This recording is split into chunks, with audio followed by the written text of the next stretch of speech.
Hello friends, my name is Anupam Dubey and very warm welcome to your desirable YouTube channel Asha study campus. तो guys, आज आपका दोस्त आपके लिए class 12 से रिलेटेड चैप्टर मैट्रिक्स का सेकंड लेक्चर लेकर आपकी सेवा में फिर से उपस्थित है। तो गाइस, आज सबसे पहले मैं आपके अपने प्यारे YouTube चैनल की तरफ से आपका दोस्त आपको एक प्यारा सा नमस्कार भेंट करता है। आई होप, मैं आशा करता हूं कि आप मेरे इस प्यारे नमस्कार को स्वीकार करेंगे और इसी प्यारे नमस्कार के चलते आज की क्लास शुरू करता है आपका दोस्त। पहला पॉइंट मैट्रिसेस से रिलेटेड जो आपके स्क्रीन पे दिख रहा है, पहला स्टार, क्या है guys? Matrices is an arrangement that it has no value. Matrices एक अरेंजमेंट होता है गाइस, उसकी कोई फिक्स वैल्यू नहीं होती है। सिर्फ और सिर्फ क्वेश्चन को सॉल्व करने का एक मेथड होता है, ठीक है। एक पर्टिकुलर मैट्रिक्स की कोई वैल्यू नहीं होती, मैट्रिक्स कोई सॉल्व नहीं कर सकता। ऐसा नहीं कि मैट्रिक्स को सॉल्व करके उसकी वैल्यू फाइंड की जाती है। मैट्रिक्स किसी भी चीज को रिप्रेजेंट करने का तरीका होता है। आई होप आपको मेरी बात समझ में आ गई होगी, ठीक है गाइस। हिंदी वाले भाई साहब भी समझ लें, अभी एक ऐसा विन्यास है जिसका कोई मान नहीं होता है, ठीक है। कोई वैल्यू नहीं होती कि मैट्रिक्स को ओपन करते हैं डिटरमिनेंट के तरीके से, ठीक है। डिटरमिनेंट की वैल्यू होती है बट मैट्रिक्स की कोई वैल्यू नहीं होती है, ठीक है। मैट्रिक्स को सॉल्व नहीं किया जाता, तो मैट्रिक्स का सिर्फ और सिर्फ यूज होता है, ठीक है। मैट्रिक्स का यूज होता है क्वेश्चन को सॉल्व करने में, ठीक है। सेकेंड पॉइंट क्या है guys? An arrangement of M N objects. mn का मतलब m into n, ठीक है गाइस। ये ऑब्जेक्ट है इन m rows and n columns is a matrix of m by n size and it is represented by something। ये point Hindi वाले भाई साहब समझ लें क्या कह रहा है कि mn ऑब्जेक्ट को m into n ऑब्जेक्ट को m रो और n कॉलम्स में अरेंज करने पे एक मैट्रिक्स मिलती है, उसी को मैट्रिक्स बोलते हैं।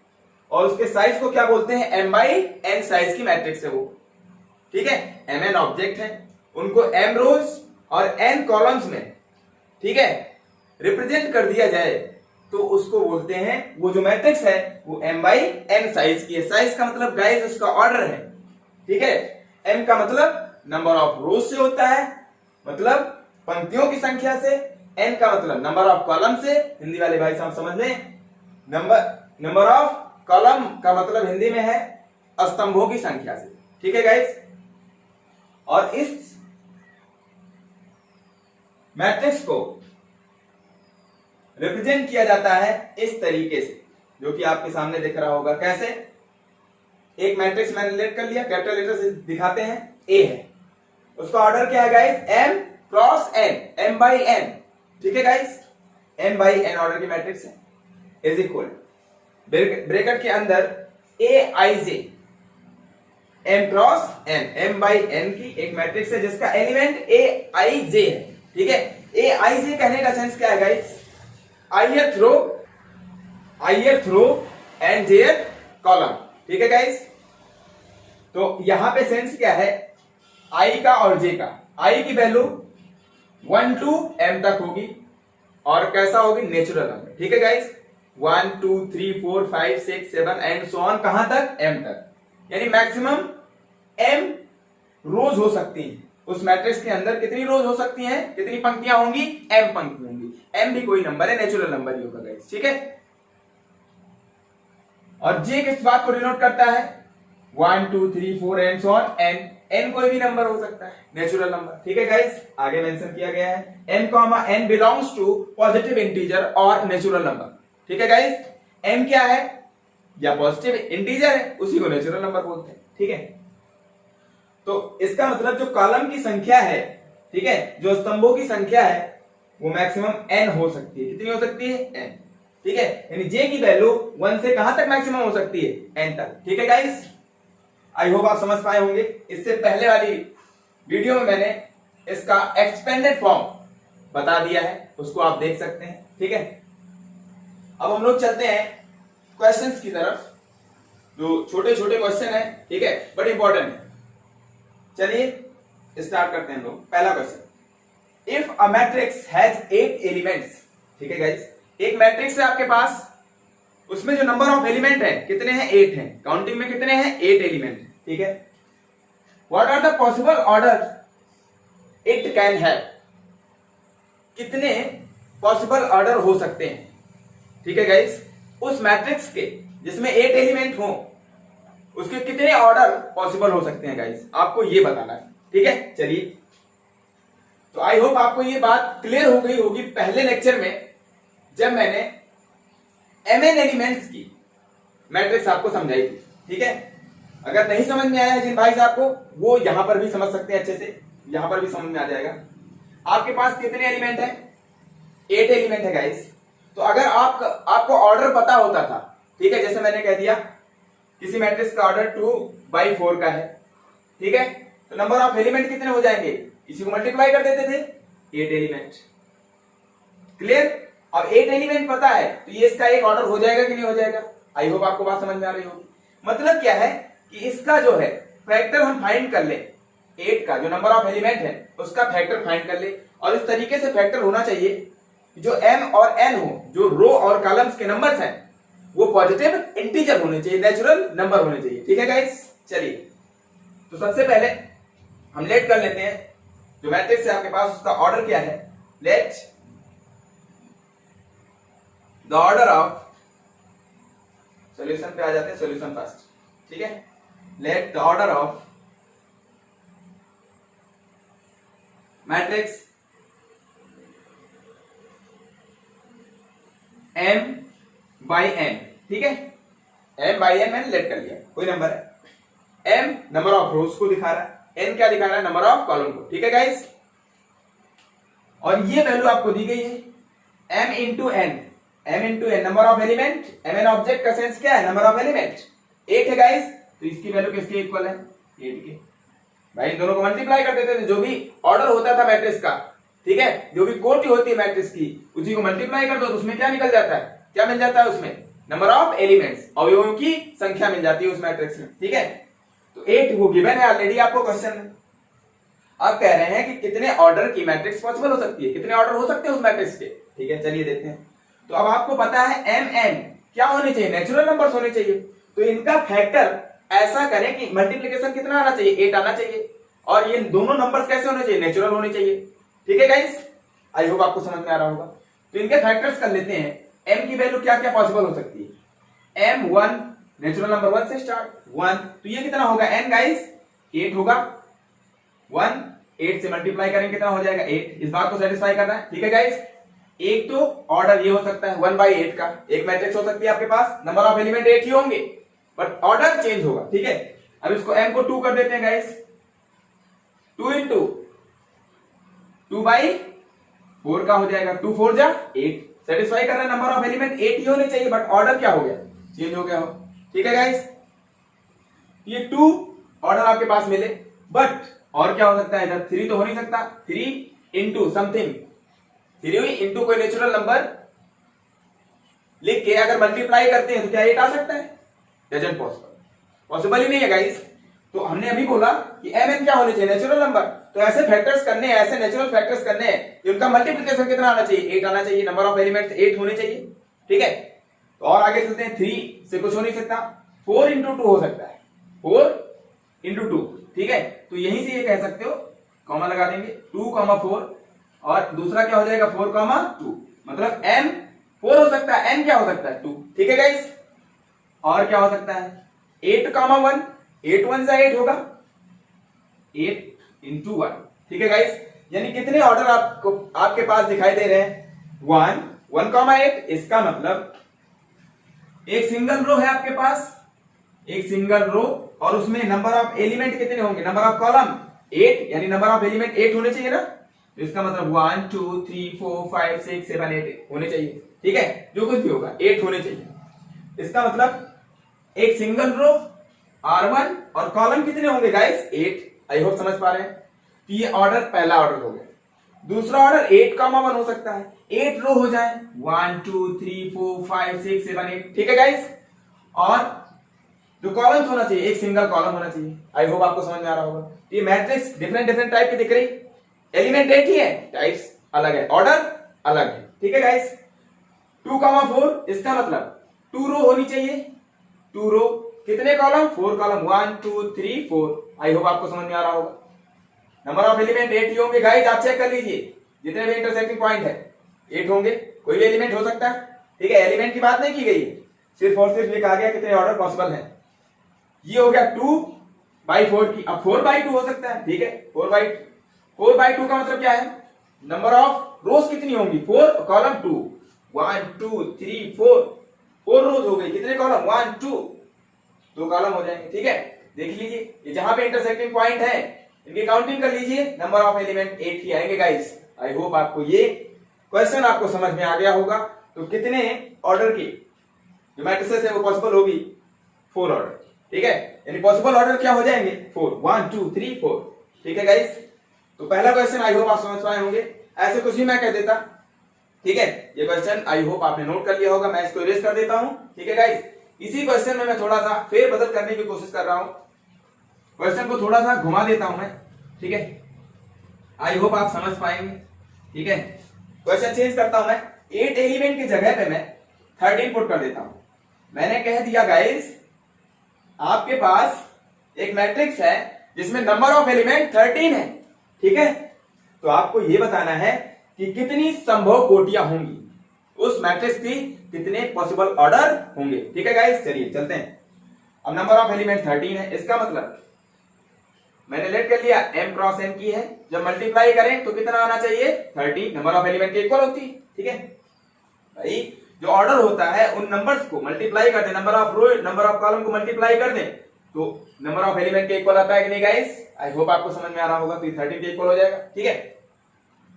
तो m और n की जो नेचुरल वैल्यूज हैं उसको फाइंड कीजिए जिसका मल्टीप्लीकेशन 30 आ जाए। 13 आना चाहिए ना इनका मल्टीप्लीकेशन, और mn कैसे होने चाहिए, नेचुरल नंबर होने चाहिए, ठीक है गाइस।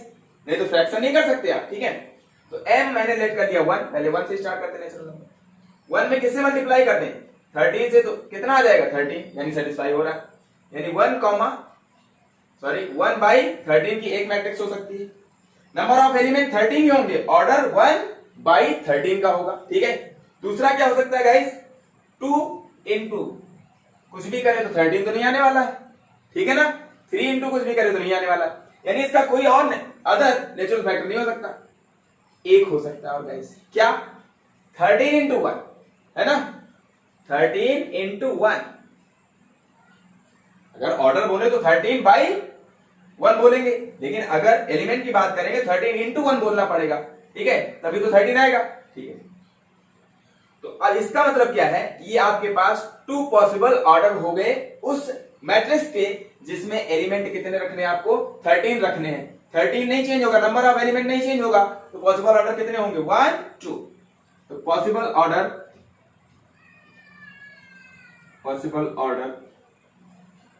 Is equal to 2, 1 2।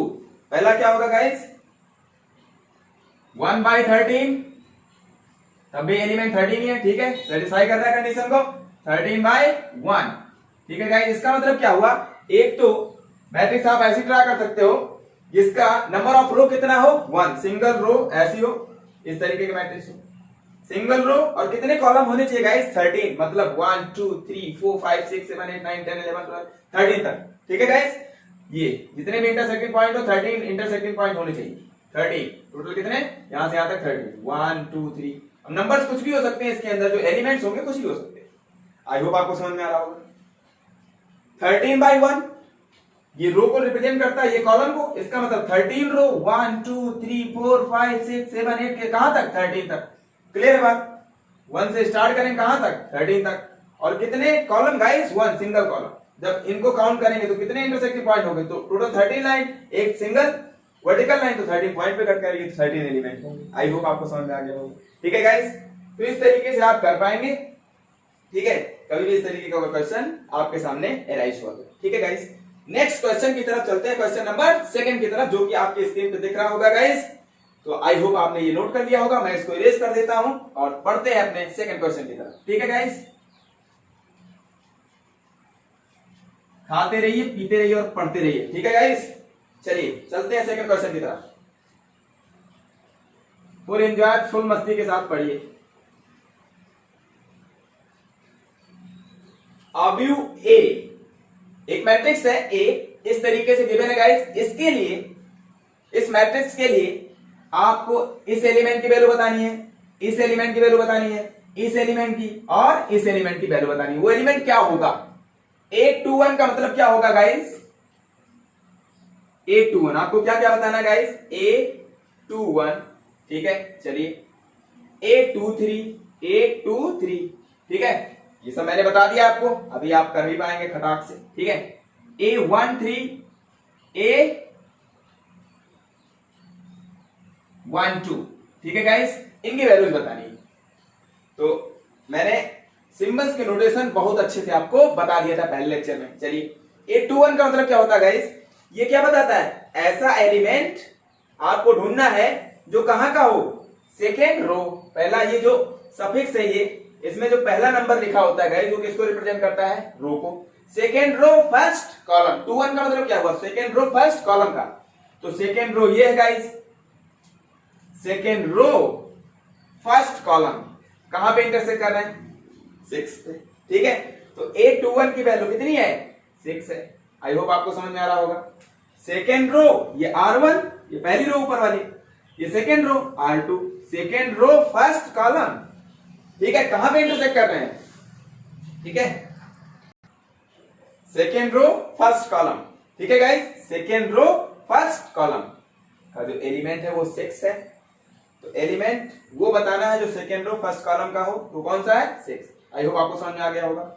या आप ऐसे भी कह सकते हो सेकेंड रो का फर्स्ट एलिमेंट, ये तो मैंने आपको तरीका बताया था, सेकेंड रो का पहला एलिमेंट इधर से चलना है। ठीक है, ऐसे भी कह सकते हो, लेकिन अच्छा तरीका क्या है? ये सेकेंड रो फर्स्ट कॉलम जहां पे इंटरसेक्ट कर दे वही A21 की वैल्यू होती है। ठीक है गाइस, A23 एलिमेंट कौन सा होगा? A23 मतलब सेकेंड रो का थर्ड एलिमेंट, या ऐसे भी कह लो सेकेंड रो और थर्ड कॉलम का एलिमेंट कौन सा होगा? सेकेंड रो यही है, थर्ड कॉलम क्या होगा guys? First column, second column, third column. ऐसे यहां कौन सा है गाइस? कहां पे इंटरसेक्ट कर रहे हैं? 8 पे। ठीक है, या ऐसे कह लो सेकेंड रो का थर्ड एलिमेंट 1 2 3, थर्ड एलिमेंट 8 है। आई होप आपको समझ में आ रहा होगा। ठीक है गाइस, मतलब ये A23 है। A13 का मतलब क्या है? फर्स्ट रो का थर्ड एलिमेंट, ये फर्स्ट रो है गाइस R1, फर्स्ट रो का थर्ड एलिमेंट कौन सा? 1 2 3 5, ऐसे भी कह सकते हो आप। या फिर ऐसे कह लो first row third column, first row third column, ये तो है 1 2 3, थर्ड कॉलम ये कहां पे इंटरसेक्ट कर रहे हैं? यहां पे, तो फिफ्थ हो जाएगा इसमें। ठीक है, इसकी वैल्यू 5। आगे चलते हैं, A12 first row second element, first row second element, first second, second element 4 है। ठीक है गाइस, आई होप आपको समझ में आ रहा होगा। या इस तरीके से समझ लो, फर्स्ट रो सेकेंड कॉलम कहां पे इंटरसेक्ट कर रहे हैं? 4 पे, तो इसकी वैल्यू, आई होप आपको समझ में आ गया होगा। ठीक है गाइस, तो इस तरीके से आप वैल्यू फाइंड कर सकते हैं। ठीक है, तो गाइस अब मैं आपको लिए चलता हूं नेक्स्ट कॉन्सेप्ट की तरफ। वो कॉन्सेप्ट क्या होगा? Types of matrices. ठीक है, टाइप्स ऑफ मैट्रिसेस। गाइस अब हम लोग देखेंगे टाइप्स ऑफ मैट्रिक्स। ठीक है, टाइप ऑफ मैट्रिक्स में सबसे पहले आपको हॉरिजॉन्टल मैट्रिक्स समझनी है, तो एक एक करके मैं डिस्कस करूंगा। ठीक है, तो हॉरिजॉन्टल मैट्रिक्स क्या होती है? ठीक है, हिंदी वाले भाई साहब भी समझ लें, इसको बोलते हैं क्षैतिज आव्यूह। हिंदी में क्या बोलते हैं? क्षैतिज आव्यूह। ठीक है, तो मैं यहां पे बता दे रहा हूं आपको, matrices having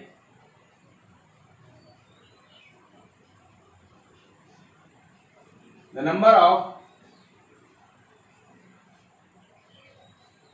columns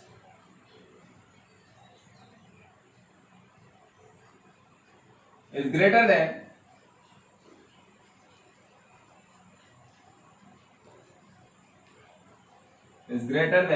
the number of rows is called horizontal matrix, horizontal matrix. ठीक है गाइस, हिंदी में बोले तो क्षैतिज आव्यूह।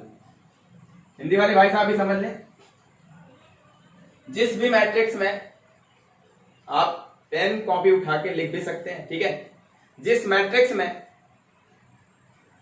कॉलम की संख्या, हिंदी बोले तो स्तंभों की संख्या पंक्तियों की संख्या से अधिक होती है, ठीक है, उसे क्षैतिज आव्यूह कहते हैं। ठीक है गाइस, तो हिंदी वाले भाई साहब भी लिखते चले, मैं यहां पे लिख दे रहा हूं दोनों के लिए। ये बात क्या बता रही है कि जिस भी मैट्रिक्स में, मैंने मैट्रिक्स सिलेक्ट कर लिया, ए is equal to A i जे, ठीक है, ये m क्रॉस n की है। ठीक है गाइस, m क्या है, नंबर ऑफ रो, m क्या है गाइस, नंबर ऑफ रो। ठीक है, n क्या है guys, number of column.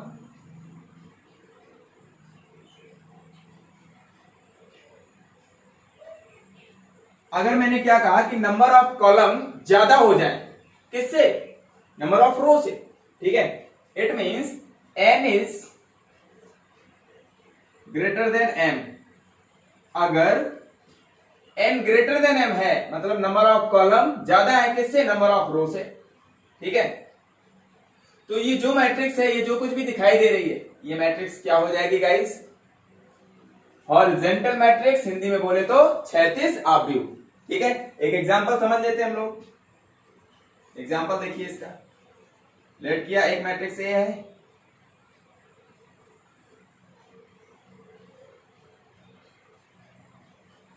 To three four, कितने कॉलम हो गए, 1 2 3, 1 2 3, नंबर ऑफ कॉलम ग्रेटर रखना है, तो ये 3 कॉलम हो गए आपके पास, तो रो कितनी रख दो, कम से कम, चाहे एक रख दो चाहे दो, समझ रहे ना बात को, कॉलम से कम ही रखनी है, कॉलम से कम।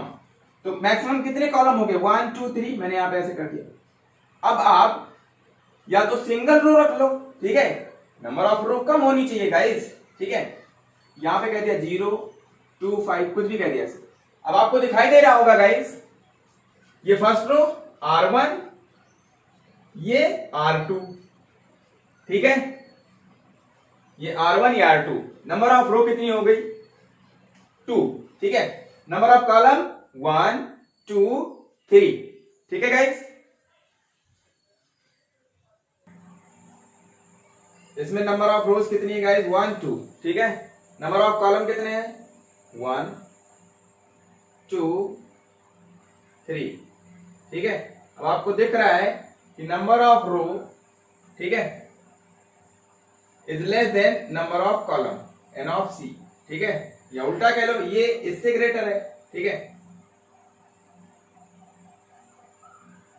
तो इस तरीके से अगर कोई भी मैट्रिक्स होगी कि जिसमें नंबर ऑफ कॉलम ग्रेटर होंगे किससे, नंबर ऑफ रो से, ठीक है गाइस, या उल्टा इसको कर ले ऐसे, इस तरीके से कि नंबर ऑफ रो कम हो किससे, नंबर ऑफ कॉलम से। बात देखिए भाई, 2 छोटा है 3 से या 3 ग्रेटर है 2 से, बात तो एक ही हुई ना। तो आई होप आपको समझ में आ रहा होगा। तो नंबर ऑफ कॉलम ग्रेटर होना चाहिए नंबर ऑफ रो से, तो उस तरीके की मैट्रिक्स क्या कहलाती है गाइस, हॉरिजॉन्टल। देखिए एक सेंस मैं बता देता हूं हॉरिजॉन्टल मैट्रिक्स का, जो कि आपको समझ में आ जाएगा। देखिए यहां पर अगर इसको मैं एक बॉक्स के अंदर बंद कर दूं, ध्यान से देखना गाइस, इसी पूरे इस बॉक्स को यहां पे बंद करने की कोशिश कर रहा हूं मैं, समझाने के लिए सिर्फ, और कुछ नहीं है गाइस।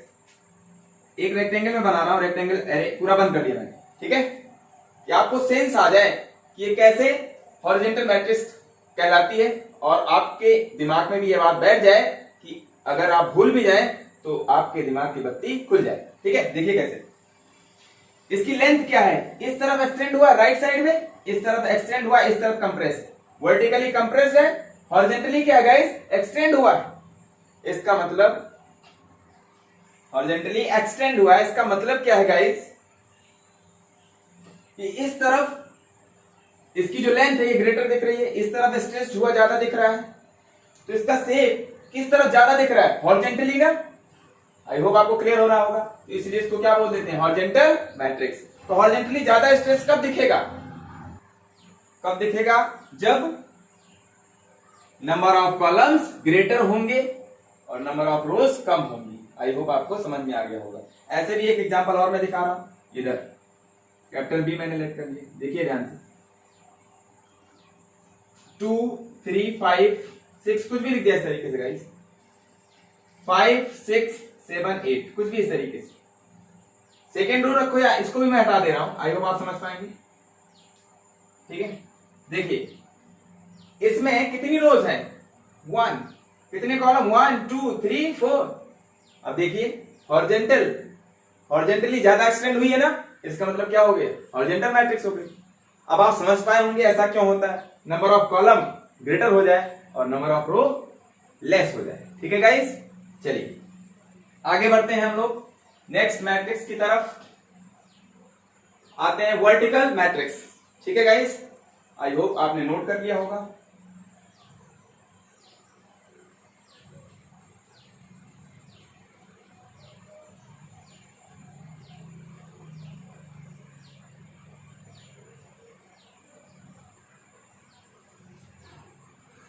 वर्टिकल मैट्रिक्स, वर्टिकल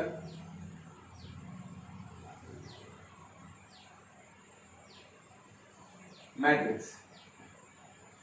ठीक है गाइस,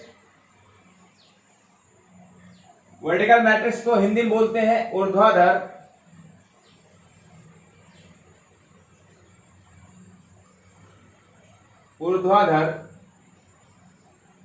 आव्यूह।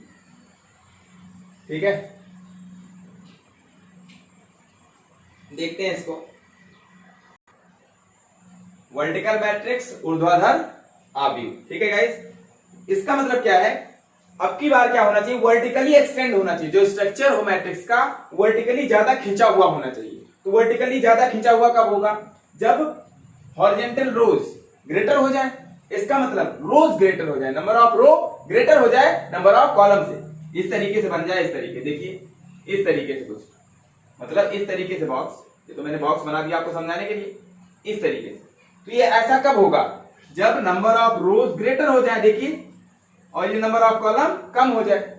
समझ पा रहे बात? तो नंबर ऑफ रोज ग्रेटर हो जाए और नंबर ऑफ कॉलम कम हो जाए। ठीक है, तो उस तरीके के मैट्रिक्स क्या बोलते हैं? Vertical matrix. क्यों? क्योंकि वर्टिकली ज्यादा स्ट्रेस है गाइस। ठीक है, वर्टिकली ज्यादा खिंची हुई है। ठीक है, तो आई होप आप मेरी बात समझ पा रहे होंगे, सेंस को समझिए गाइस। ठीक है, तो इसकी डेफिनेशन क्या हो जाएगी? Matrices having the number of columns is less then, यहां पे क्या हो जाएगा? Less than. ठीक है guys, is less then the number of rose is called vertical matrix. ठीक है, वर्टिकल मैट्रिक्स, हिंदी में बोले तो ऊर्ध्वाधर आव्यूह। ठीक है गाइस, अब यहां पे क्या हो जाएगा? नंबर ऑफ रो ग्रेटर कर देना है, इसका मतलब m is greater then n। ठीक है, इस मैट्रिक्स के लिए अगर m की वैल्यू ग्रेटर हो जा रही है n से, इसका मतलब नंबर ऑफ रो ग्रेटर हो जाए नंबर ऑफ कॉलम से। ठीक है, एग्जांपल देख लेते हैं हम लोग। कम से कम चाहे एक ही ग्रेटर हो। ठीक है, अगर आपके पास, जैसे मैंने लेट कर लिया, 4 रो है, ठीक है, तो एटलीस्ट 1, कम से कम एक कम होना चाहिए कॉलम 3। ठीक है, इक्वल नहीं हो सकता, नहीं तो मैट्रिक्स का नाम चेंज हो जाएगा। ठीक है गाइस, चलिए एग्जांपल लेते हैं हम लोग। मैंने लिख दिया मैट्रिक्स ए है आपके पास, 2 3 4 5 6 7 कुछ भी। ठीक है, अब देखिए number of row 1 R1 R2 R3। ठीक है गाइस, और number of column C1 C2। Column 2 ही है आपके पास और रो कितनी है? 3। देख लीजिए, m is greater then n हो रहा है कि नहीं? ये m है, मतलब number of row, it means m। ठीक है, m नंबर ऑफ रो को दिखा रहा है। ये ग्रेटर है किससे? नंबर ऑफ कॉलम से। कॉलम 2 ही है आपके पास, n ऑफ c, इसको बोल रहे हैं n। m का मतलब यहाँ पे कितना है? इसका अगर ऑर्डर लिख दें हम यहाँ पे m क्रॉस n लिखें तो क्या हो जाएगा? 3 रो बाई कॉलम। कॉलम कितने हैं? 3/2। तो ये 3 ये 2। देखिए आई होप आपको समझ में आ गया होगा। तो जिस भी मैट्रिक्स के लिए नंबर ऑफ रो ग्रेटर होगी, ठीक है, नंबर ऑफ कॉलम से, वो मैट्रिक्स क्या कहलाएगी? वर्टिकल मैट्रिक्स या फिर ऊर्ध्वाधर आव्यूह। ठीक है गाइस, आई होप हिंदी वाले भाई साहब भी समझ पा रहे होंगे। अब हम लोग चलते हैं गाइस नेक्स्ट टाइप्स की तरफ, ठीक है, जो कि है वर्ग आव्यूह। अभी तक तो आपने देखा कि या तो m ग्रेटर था n से, इसका मतलब नंबर ऑफ रो ग्रेटर थी नंबर ऑफ कॉलम से, या फिर नंबर ऑफ कॉलम ग्रेटर था नंबर ऑफ रो से। अब क्या हो जाए, दोनों इक्वल हो जाए तो क्या बोलते हैं, चलिए देखते हैं।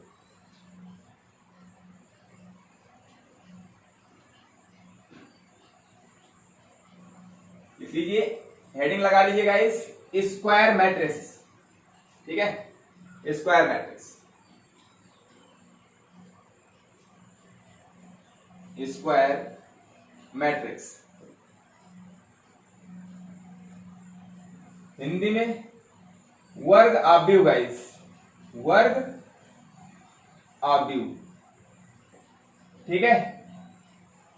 Matrices having the number of columns is equal to, यहां पे अब क्या साइन लगेगा, equal to, is equal to the number of rows. अब नंबर ऑफ कॉलम और नंबर ऑफ रोज दोनों क्या हो जाए, इक्वल हो जाए, तो उस तरीके के मैट्रिक्स क्या बोलते हैं, स्क्वायर मैट्रिक्स, स्क्वायर मैट्रिक्स, ठीक है गाइस। हिंदी में वर्ग आव्यूह मतलब एक वर्ग बन जाए, लेंथ और बिड्थ, m और n का मतलब लेंथ बिड्थ है, इस तरीके से समझना स्ट्रक्चर के अकॉर्डिंग, ठीक है, तो समझ में आ जाएगा। इसमें क्या हो जाए, m is equal to n हो जाएगा, इसमें क्या कंडीशन है, m is equal to n, number of row number of column के इक्वल हो जाए, ठीक है। अगर ये दोनों इक्वल हो जाते हैं तो इस तरीके की जो मैट्रिक्स होगी, मैट्रिक्स A, ये मैट्रिक्स क्या कहलाएगी गाइस, स्क्वायर मैट्रिक्स। देखिए कैसे, एग्जांपल कुछ भी मैंने कह दिया, मैट्रिक्स A 2 3 5 4 कुछ भी कह दिया ऐसे। देखिए नंबर ऑफ रो, अब ये अगर इसको मैं इस बॉक्स के अंदर बंद कर दूं गाइस, तो आप देख पा रहे होंगे, ध्यान से देखना, जो बॉक्स बना ये स्क्वायर टाइप का दिख रहा है कि नहीं दिख रहा है। ऐसा कब हो रहा है गाइस, जब number of row R1 R2 number of column C1 C2 के इक्वल है, number of row number of column के इक्वल हो जाए, ठीक है गाइस। यहां पे दिख रहा है नंबर ऑफ रो कितनी है गाइस, 2 है, और ये किसके इक्वल है, नंबर ऑफ कॉलम के, वो भी कितना है, 2 के इक्वल है, ठीक है गाइस। तो आपको दिख रहा है कि number of row number of column के इक्वल हो गया। मतलब अगर इसका मैं ऑर्डर लिखूंगा तो 2 पहले रो लिखते हैं, फिर बाई कॉलम, कॉलम कितने हैं 2, तो 2 बाई 2 का ऑर्डर है, ठीक है, 2 बाई 2 ऑर्डर की एक मैट्रिक्स है आपके पास, इसी को स्क्वायर मैट्रिक्स बोलते हैं, ठीक है। इस तरीके के मैट्रिक्स जिसमें number of row number of column के इक्वल हो जाए, कोई जरूरी 2 ही 2 हो, ठीक है, 3 3 हो जाए, 3 by 3 4 by 4 n by n m by m कुछ भी हो जाए, बस number of row number of column के क्या होना चाहिए, इक्वल होना चाहिए, तो उस तरीके की मैट्रिक्स क्या कहलाती है, स्क्वायर मैट्रिक्स, ठीक है। कंडीशन ये इंपॉर्टेंट है, ये जो यहां पे लिखी, तो आपको दिख रहा है 2 2 के इक्वल हो गया, ठीक है, तो number of row number of column के इक्वल हो गया गाइस, तो इस तरीके की मैट्रिक्स क्या कहलाएगी, स्क्वायर मैट्रिक्स। एक और एग्जांपल देख लेते हैं हम लोग, मैट्रिक्स से कुछ भी कह दिया, A B C D E F कुछ भी, G H I, इस तरीके से।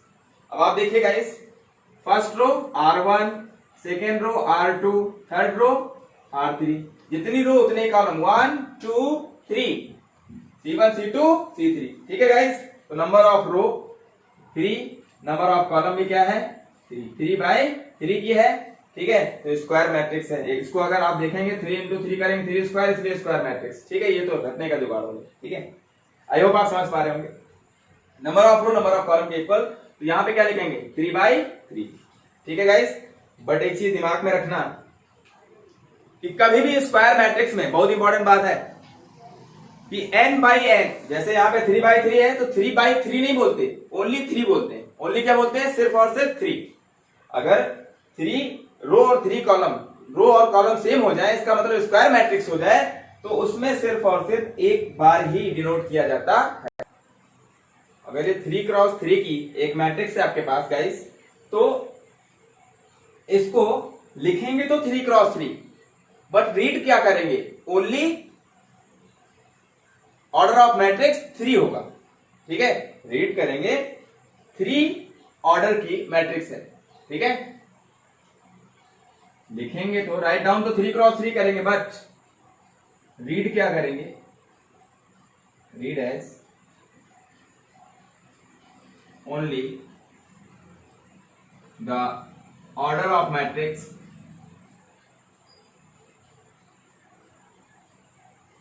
इज 3। ठीक है, इसको क्या बोलेंगे, 3x3 की मैट्रिक्स है। हिंदी वाले भाई साहब समझे, सिर्फ और सिर्फ लिख तो देंगे आप 3x3 की है, बट पढ़ेंगे क्या स्क्वायर मैट्रिक्स के लिए, किसी भी स्क्वायर मैट्रिक्स के लिए उसको कहेंगे कि ये मैट्रिक्स का ऑर्डर सिर्फ 3 है। क्या है, 3 ऑर्डर की मैट्रिक्स है। ठीक है, ये 3 ऑर्डर की मैट्रिक्स है। ठीक है, इसको क्या कहेंगे, 2x2 की तो है, लेकिन अगर आपसे पूछा जाए स्क्वायर मैट्रिक्स है, हाँ है, तो फिर क्या कहेंगे, सिर्फ और सिर्फ ऑर्डर 2 की मैट्रिक्स है। ठीक है, ये मैट्रिक्स जिसकी कोटि क्या है, सिर्फ 2 है। ठीक है, 2x2 नहीं कहेंगे, स्क्वायर मैट्रिक्स के लिए 2x2 कहना सही नहीं होता। ठीक है, अच्छा नहीं लगता बार बार 2x2, सेम ही है तो 2 कह दो, तो एक अलग तरीका बना दिया गया। ठीक है, तो इस तरीके से अगर यहां पे मैंने कह दिया एक मैट्रिक्स ए है जिसका जो स्क्वायर मैट्रिक्स है और जिसका ऑर्डर क्या है, m/m है, तो सिर्फ क्या कहेंगे, ऑर्डर m की मैट्रिक्स है। ठीक है, जैसे यहां पे है aij, ठीक है, ये एलिमेंट है। अब ये दोनों सेम कर दिया, m/m कर दो या n/n कर दो। ठीक है, m/m कर दिया मैंने, कुछ भी हो जाए, m/m का मतलब 2x2, 3x3, 4x4, 1x1। ठीक है guys, 4x4, 5x5, 6x6 and so on, m/m, n/n, p/p, कुछ भी, तो उसको हम क्या बोलेंगे गाइस, इसको सिर्फ बोलेंगे जो मैट्रिक्स ए है इसका ऑर्डर क्या है। यहां पे मैं बता रहा हूं, order of matrix, order of square matrix, जो स्क्वायर मैट्रिक्स है, वर्ग आव्यूह है आपके पास, इज कितना बोलेंगे आप, सिर्फ m बोलेंगे, एक ही बार बोलेंगे, इज m ओनली। ठीक है, या हिंदी में बोलेंगे m कोटि की एक आव्यूह है आपके पास। ठीक है, तो आई होप आपको यहां तक समझ में आ गया होगा। अब कुछ इंपॉर्टेंट फैक्ट्स की बात कर लेते हैं यहां पे। ठीक है गाइस, जो कि डायगोनल से रिलेटेड है। ठीक है, तो हेडिंग लगा लीजिए, diagonal of square matrix, diagonal of square matrix. ठीक है, तो मैं स्क्वायर मैट्रिक्स के लिए ही गाइस डायगोनल एग्जिस्ट करता है, ये बात आपके दिमाग में आ जानी चाहिए। जो डायगोनल होता है, diagonals are exist only for square matrix,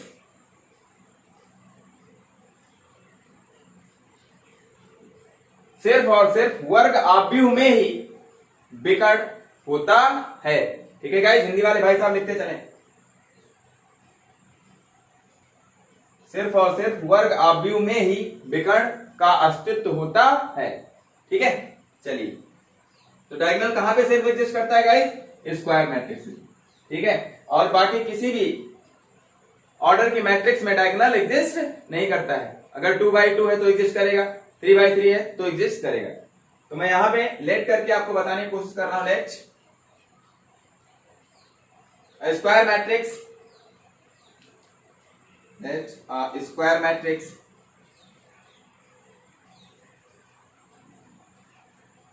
matrix of order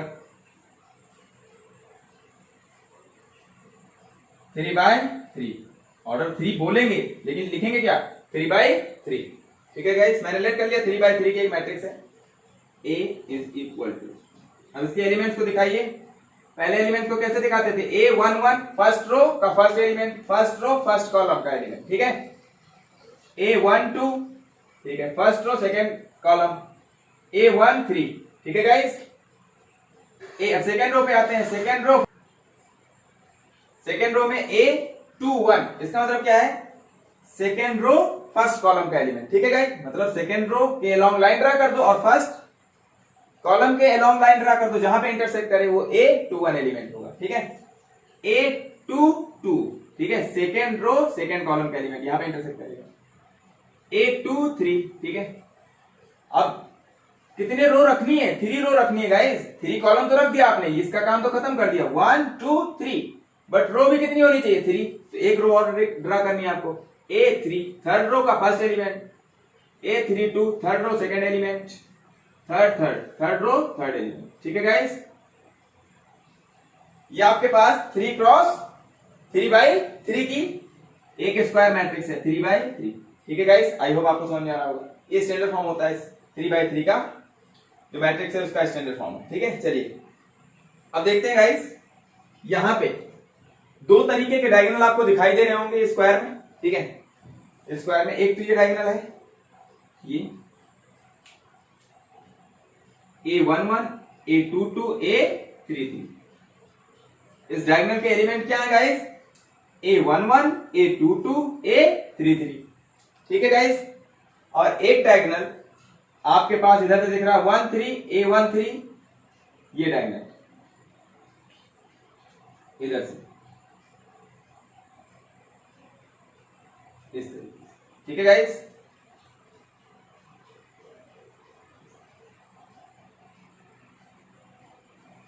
देखिए गाइस, जिसके लिए number of row number of column equal है, इसका मतलब A11 first row first column, ठीक है guys, A22 second row second column, A33 third row third column, मतलब row and column जिस एलिमेंट के लिए इक्वल है गाइस, उससे जो डायगोनल पास करता है उस डायगोनल को बोलते हैं लीडिंग डायगोनल, मुख्य विकर्ण या प्रिंसिपल डायगोनल, ठीक है गाइस।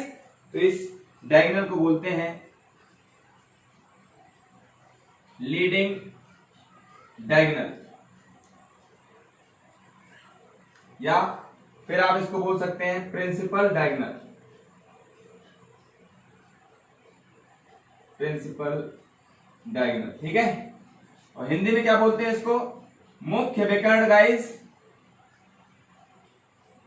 मुख्य विकर्ण, या फिर बोलते हैं इसको अग्र विकर्ण, अग्र या अग्रक भी बुकों में लिखा रहता है, अग्र विकर्ण, ठीक है। मुख्य विकर्ण ज्यादातर दिमाग में रखिएगा, ठीक है guys. I hope Hindi medium English medium के बच्चे पूरी तरीके से समझ पा रहे होंगे, ठीक है गाइस। ये तो आपका हो गया मुख्य विकर्ण, ये वाला A11 जिसके एलिमेंट क्या है? मुख्य विकर्ण के जो अवयव है, जो एलिमेंट है गाइस, A11 A22 A33, ठीक है। यहां पे मैं लिख दे रहा हूं फॉर मेन डायगोनल, या बोले तो leading diagonal,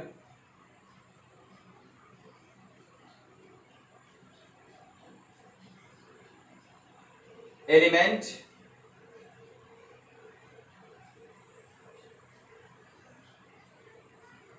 leading diagonal element के लिए guys I is equal to J, ठीक है। I किसके इक्वल होता है? J। अगर कोई लीडिंग डायगोनल एलिमेंट है, मैंने कह दिया इस तरीके से Aij कोई भी है, Aij ये क्या है? एक एलिमेंट है जो डायगोनल का है, ठीक है। तो इसमें for every I is equal to J, जिसके लिए I is equal to J होगा, वो जो एलिमेंट होगा वो क्या कहलाएगा guys? Leading diagonal elements for given matrix, square matrix, ठीक है। आई होप आपको समझ में आ रहा होगा।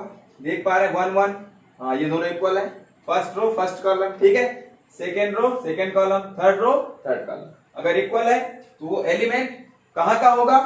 मुख्य विकर्ण का अवयव होगा, या इंग्लिश में बोले तो लीडिंग डायगोनल का एलिमेंट होगा, ठीक है, एलिमेंट ऑफ लीडिंग डायगोनल, ठीक है गाइस। अब दूसरा क्या है इसमें? ये सेकेंड वाला, ये एक डायगोनल आपको ये भी दिख रहा है, इस डायगोनल से ज्यादा मतलब नहीं है, इसको बोलते हैं सेकेंडरी डायगोनल, ठीक है, जानना जरूरी है। सेकेंडरी डायगोनल, ठीक है गाइस। हिंदी में बोले तो द्वितीयक विकर्ण। ठीक है गाइस, तो इस डायगोनल से ज्यादा लेना देना नहीं है गाइस, सिर्फ और सिर्फ आपको मेन डायगोनल, प्रिंसिपल डायगोनल से मतलब रखना है, मुख्य विकर्ण। ठीक है गाइस, आई होप आपको समझ में आ गया होगा। तो किसी भी स्क्वायर मैट्रिक्स के लिए जो लीडिंग डायगोनल होता है, जो मुख्य विकर्ण होता है, जो प्रिंसिपल डायगोनल होता है गाइस, उसमें जो एलिमेंट होता है वो i और j, उसके लिए i और j क्या होते हैं, इक्वल होते हैं। मतलब नंबर ऑफ रो और नंबर ऑफ कॉलम जिस एलिमेंट के लिए इक्वल होगा गाइस, उस एलिमेंट को प्रिंसिपल डायगोनल का एलिमेंट बोलेंगे। ठीक है गाइस, आई होप आप समझ पाए। अब हम लोग गाइस नेक्स्ट टाइप्स की तरफ चलते हैं। नेक्स्ट टाइप होगा आपका, हिंदी में बोले तो पंक्ति आव्यूह, ठीक है, और इंग्लिश में बोले तो रो मैट्रिक्स। ठीक है,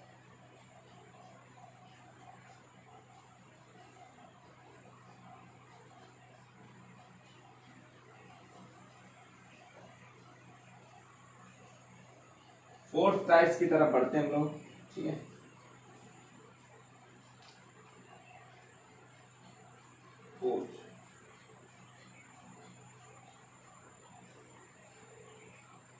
रो मैट्रिक्स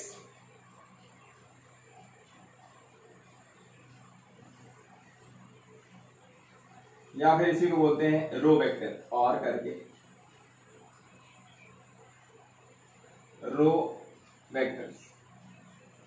ठीक है, या फिर गाइस हिंदी में इसको बोलते हैं पंक्ति आव्यूह,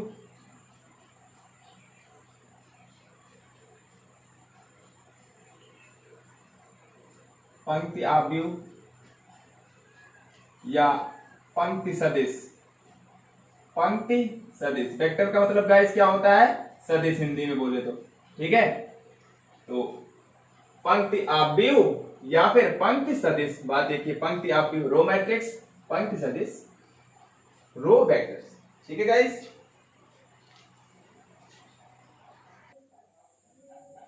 रो मैट्रिक्स या रो वेक्टर्स हिंदी में बोले तो पंक्ति आव्यूह या पंक्ति सदिश क्या होती है। ठीक है, देखते हैं हम लोग। किसी मैट्रिक्स को रो मैट्रिक्स कब बोलते हैं, पंक्ति आव्यूह कब बोलते हैं, सिर्फ और सिर्फ एक ही पंक्ति हो, क्या हो जाए, एक पंक्ति हो जाए बस। पंक्ति आव्यूह का मतलब किसी भी मैट्रिक्स में क्या हो जाए, वन रो हो जाए ओनली। कॉलम कुछ भी हो, कॉलम से मतलब नहीं है, नंबर ऑफ कॉलम कुछ भी हो, n मैंने कह दिया, कुछ भी हो, n का मतलब कोई भी natural number, n belongs to any natural number. ठीक है, कुछ भी हो सकता है, बट जो रो होनी चाहिए, नंबर ऑफ रो कितनी हो जाए, ओनली सिंगल रो होनी चाहिए। ठीक है गाइस, ये फिक्स होगी, ये क्या होगी, ये फिक्स होगी। ठीक है, ये वेरिएबल होगा, ये कुछ भी हो सकता है। सिंगल रो अगर है तो उसको हम क्या बोलेंगे गाइस, रो मैट्रिक्स। काम खत्म। ठीक है, तो matrices having only one row is called row matrix.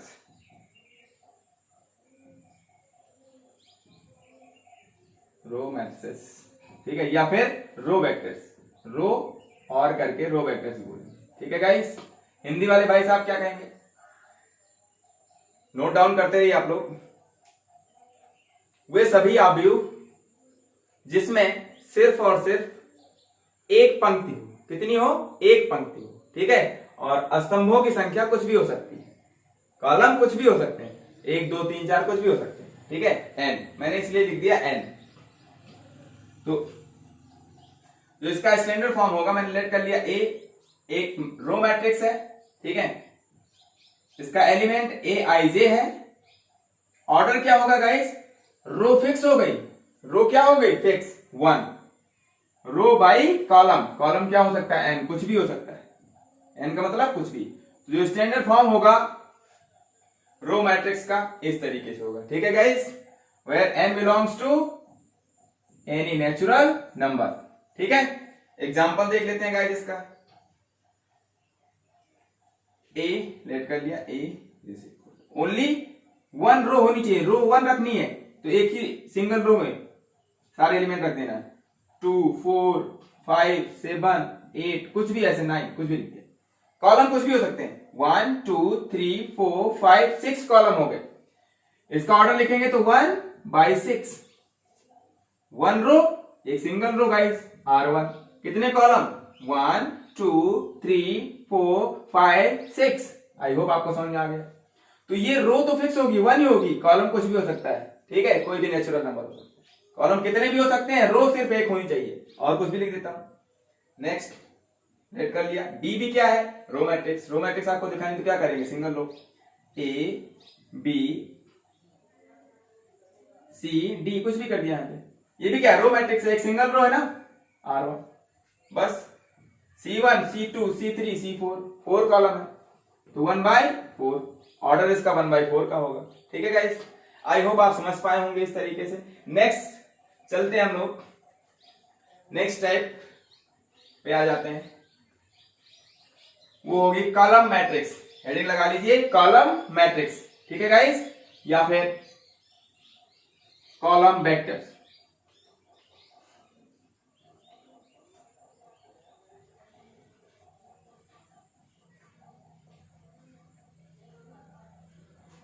Fifth number पे आ जाते हैं गाइस,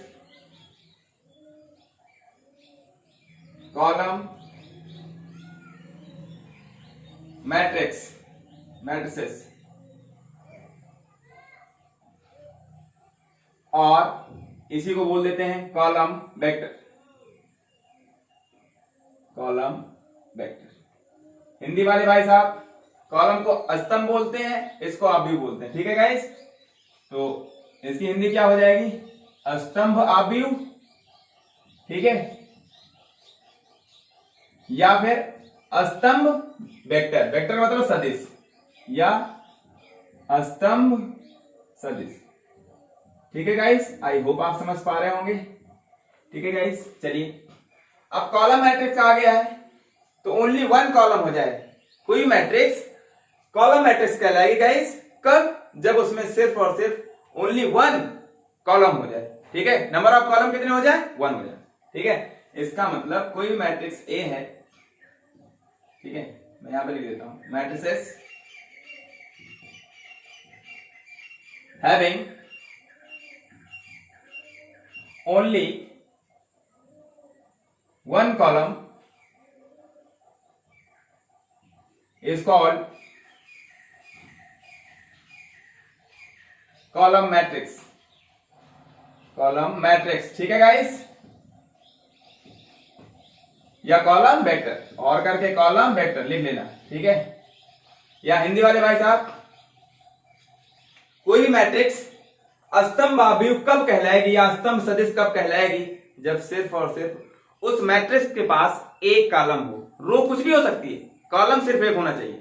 कॉलम की संख्या एक हो, रो कुछ भी हो सकती है। ठीक है, 1 2 3 4 कुछ भी हो सकती है, कॉलम सिर्फ एक होना चाहिए, सिंगल होना चाहिए।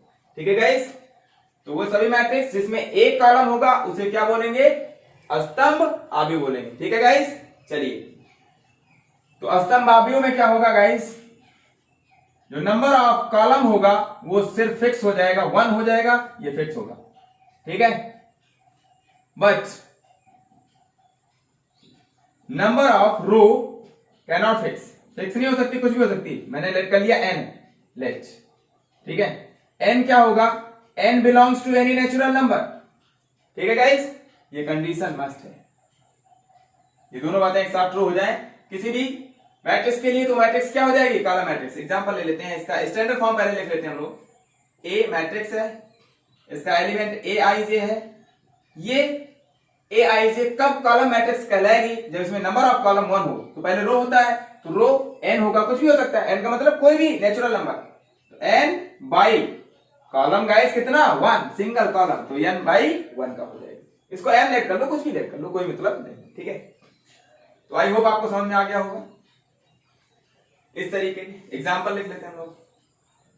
ए एक मैट्रिक्स है, सिर्फ एक सिंगल कॉलम रखो, 2 3 4, एक सिंगल कॉलम है गाइस, C1 दिख गया ना, कॉलम सिंगल है, but number of row R1 R2 R3। कितनी रो है? 3। तो इसका ऑर्डर क्या होगा गाइस? 3/1। देखो इसको सेटिस्फाई कर रहा है कि नहीं कर रहा है? इसके प्लेस में कुछ भी हो सकता है, ये 1 2 3 4 5 कुछ भी हो सकता है, ठीक है गाइस। बट ये क्या होगा, सिर्फ 1 होगा, कॉलम 1 है, देख लो ये इसके इक्वल, ये कुछ भी हो सकता है ना, कोई भी नेचुरल नंबर।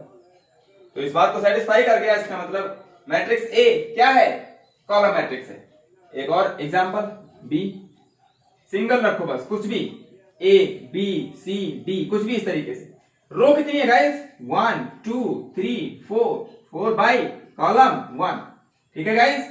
तो 4/1 इसको सेटिस्फाई कर रहा है कि नहीं, 4/1। इसका मतलब ये मैट्रिक्स बी क्या कैसी मैट्रिक्स है, स्तंभाव्यूह है, हिंदी में बोले तो, इंग्लिश में बोले तो कॉलम मैट्रिक्स है, ठीक है गाइस। आई होप आपको समझ में आ रहा होगा। चलते हैं नेक्स्ट टाइप्स की ओर, हेडिंग लगा लीजिए जीरो मैट्रिक्स, ठीक है गाइस, शून्य अवयव।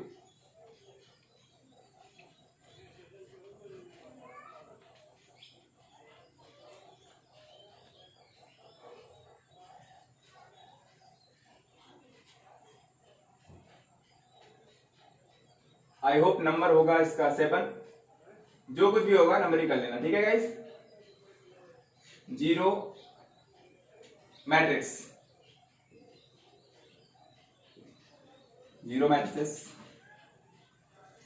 या इसी को बोल देते हैं और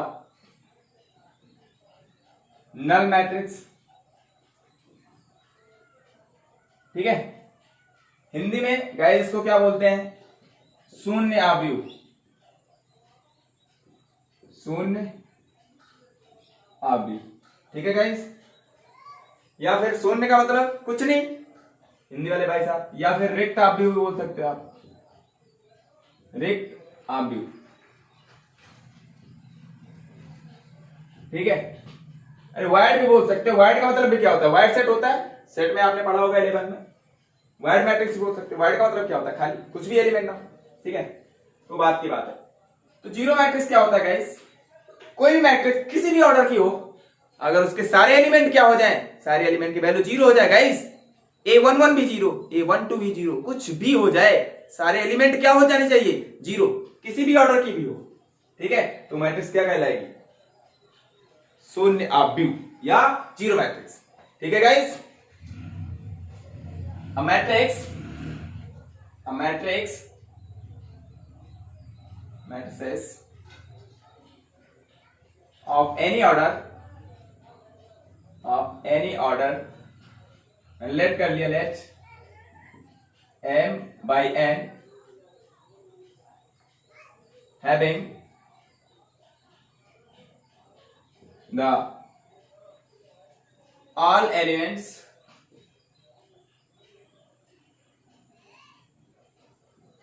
are zero. This type of matrix is called zero matrix, या हिंदी में बोले तो शून्य अवयव, ठीक है।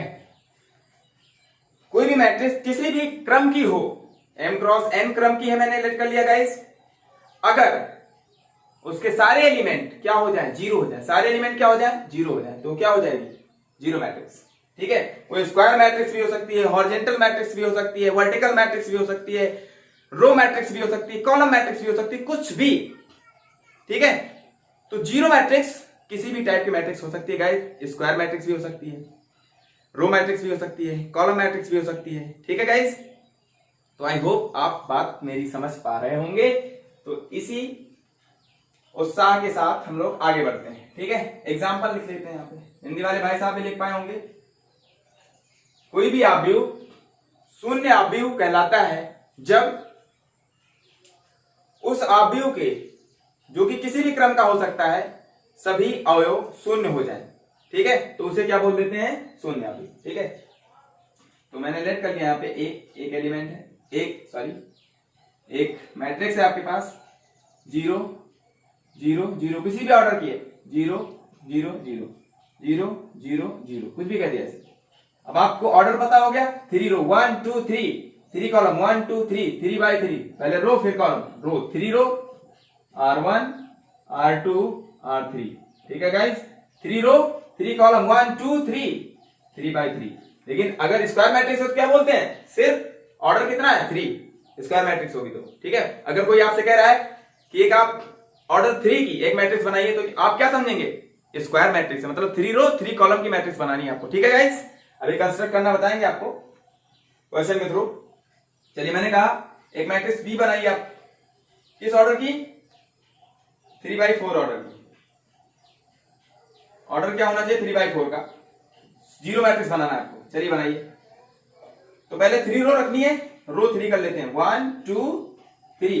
कॉलम कितने हैं, 4, तो 1 2 3 4 एलिमेंट पहले रो में रख लेने हैं। ठीक है, रो कितनी, 3, तो 0 0 0 0। ठीक है, 1 2 2 रो हो गई, 3 रो, 1 2 3। ठीक है गाइस, 1 2 3 3 रो, कॉलम कितने, 4, 1 2 3 4 हो गया, ये मैट्रिक्स बन गई जीरो। जीरो मैट्रिक्स हो गई किस ऑर्डर की, 3/4 की। कुछ भी कह ले, 1/1 कह ले, या 1 ऑर्डर कह ले सिर्फ। तो सी मैंने लेट कर लिया एक मैट्रिक्स आपके पास, मैट्रिक्स सी, सिर्फ एक ही order, single row single column, तो तब भी ये क्या हो जाएगी, जीरो मैट्रिक्स। ठीक है, कोई भी मैट्रिक्स किसी भी ऑर्डर की अगर उसके सारे एलिमेंट क्या हो जा रहे हैं, जीरो, तो उसको क्या बोलते हैं, जीरो मैट्रिक्स। ठीक है गाइस, आई होप आप समझ पाए होंगे। गाइस एक बात और समझ लेते हैं, जीरो मैट्रिक्स में, जीरो मैट्रिक्स का जो रिप्रेजेंटेशन है वो कैपिटल ओ से होता है, कैपिटल ओ से, इसका जो रिप्रेजेंटेशन है वो कैपिटल ओ से। ठीक है गाइस, आप लोग इसको डिनोट कर लीजिएगा। ठीक है, किससे डिनोट करते हैं गाइस, ओ से। ठीक है, चलिए अब हम लोग नेक्स्ट टाइप की तरफ चलते हैं गाइस। आई होप आपको जीरो मैट्रिक्स समझ में आ गई होगी। ठीक है, नेक्स्ट टाइप क्या होगा हमारा, यूनिट मैट्रिक्स। ठीक है गाइस, चलिए, या आइडेंटिटी मैट्रिक्स भी इसको बोल सकते हो आप। हिंदी वाले भाई साहब समझ रहे हैं, इकाई आव्यूह। ठीक है, इकाई आव्यूह। चलिए,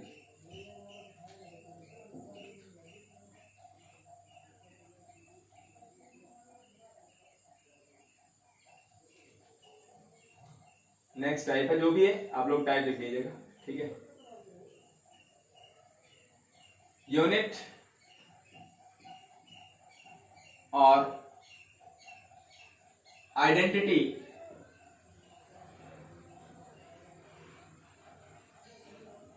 मैट्रिक्स, मैट्रिसेस। ठीक है गाइस, चलिए हिंदी में मैं लिख दे रहा हूं इसकी, इकाई, यूनिट का मतलब गाइस इकाई, और का मतलब यह, ठीक है, और आइडेंटिटी मतलब तत्समक, तत्समक आव्यूह।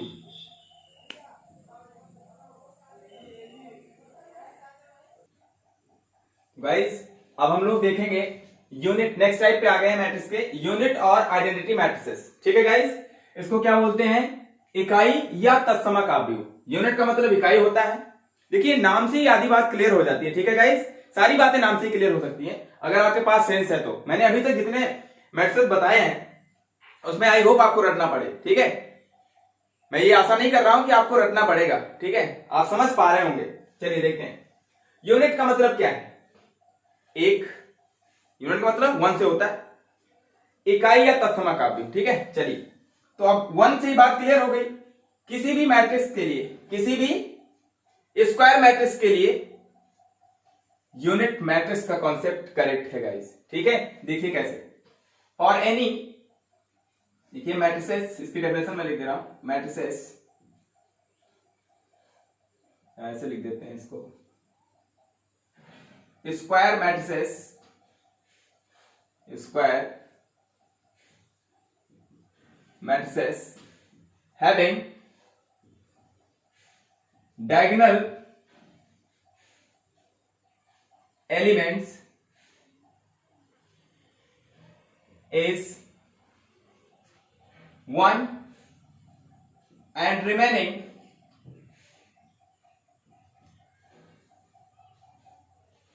is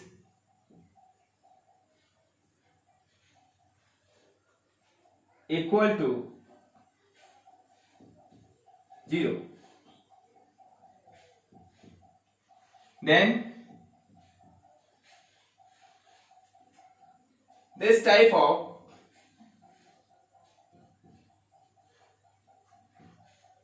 square matrices is called unit matrices या आइडेंटिटी मैट्रिसेस. ठीक है गाइस, इज कॉल्ड यूनिट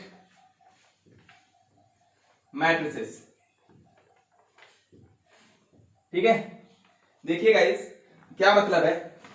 अगर मैं इसको स्टैंडर्ड फॉर्म में लिखना चाहूं, लेट कर लिया मैंने, ए एक मैट्रिक्स है, इसके एलिमेंट ए आई जे है. ठीक है, स्क्वायर मैट्रिक्स होना चाहिए. कैसी? वो सारी स्क्वायर मैट्रिक्स जिनके डायगोनल एलिमेंट 1 हो जाए. मेन डायगोनल के एलिमेंट क्या हो जाए? यहां पे मैं लिख देता हूं मेन डायगोनल एलिमेंट या फिर लीडिंग डायगोनल एलिमेंट.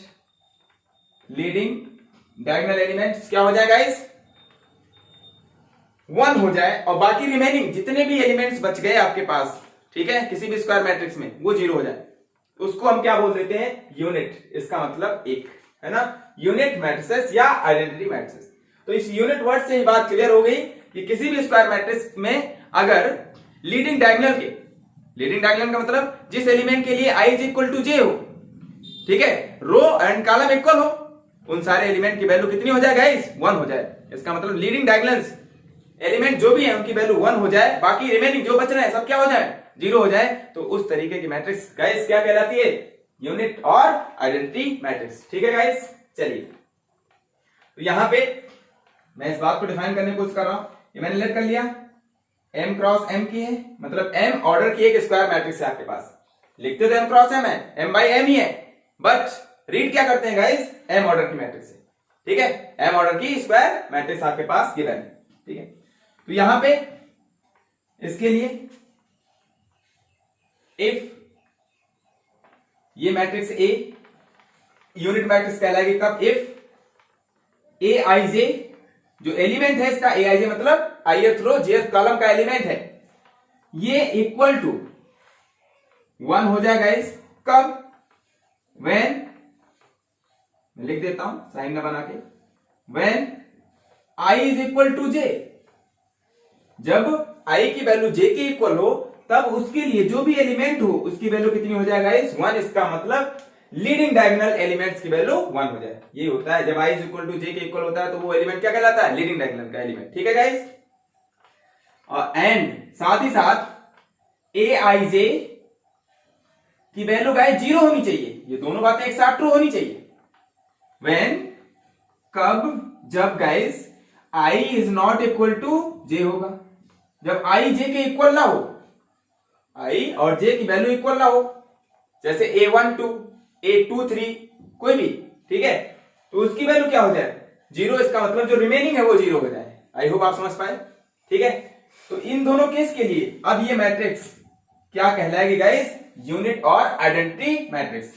अब ये क्या बन जाएगी? यूनिट और आइडेंटिटी मैट्रिक्स. ठीक है गाइस, एग्जांपल देख लेते हैं हम लोग इसका. चलिए पहले तो ऑर्डर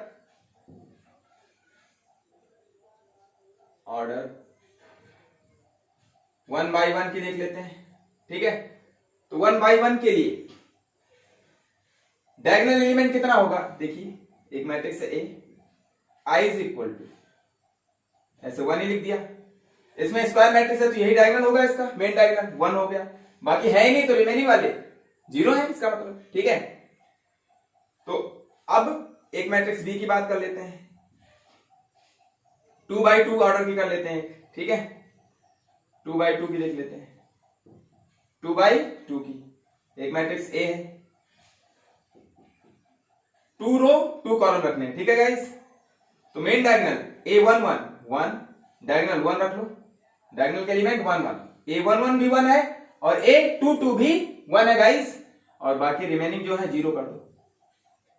अब डायगोनल एलिमेंट कितने हो गए? 1 1, ये मेन डायगोनल एलिमेंट है. बाकी रिमेनिंग जो बच गए इनके लिए i is equal to j नहीं होगा गाइस, और वो कितने होना चाहिए? 0 होना चाहिए. ये 0 हो गया. इसका मतलब क्या हो गया? ये यूनिट मैट्रिक्स है. ठीक है गाइस, एक और एग्जांपल B, स्क्वायर मैट्रिक्स होना चाहिए. 3 क्रॉस 3 के लिए लेते हैं गाइस, 3 बाई 3 की.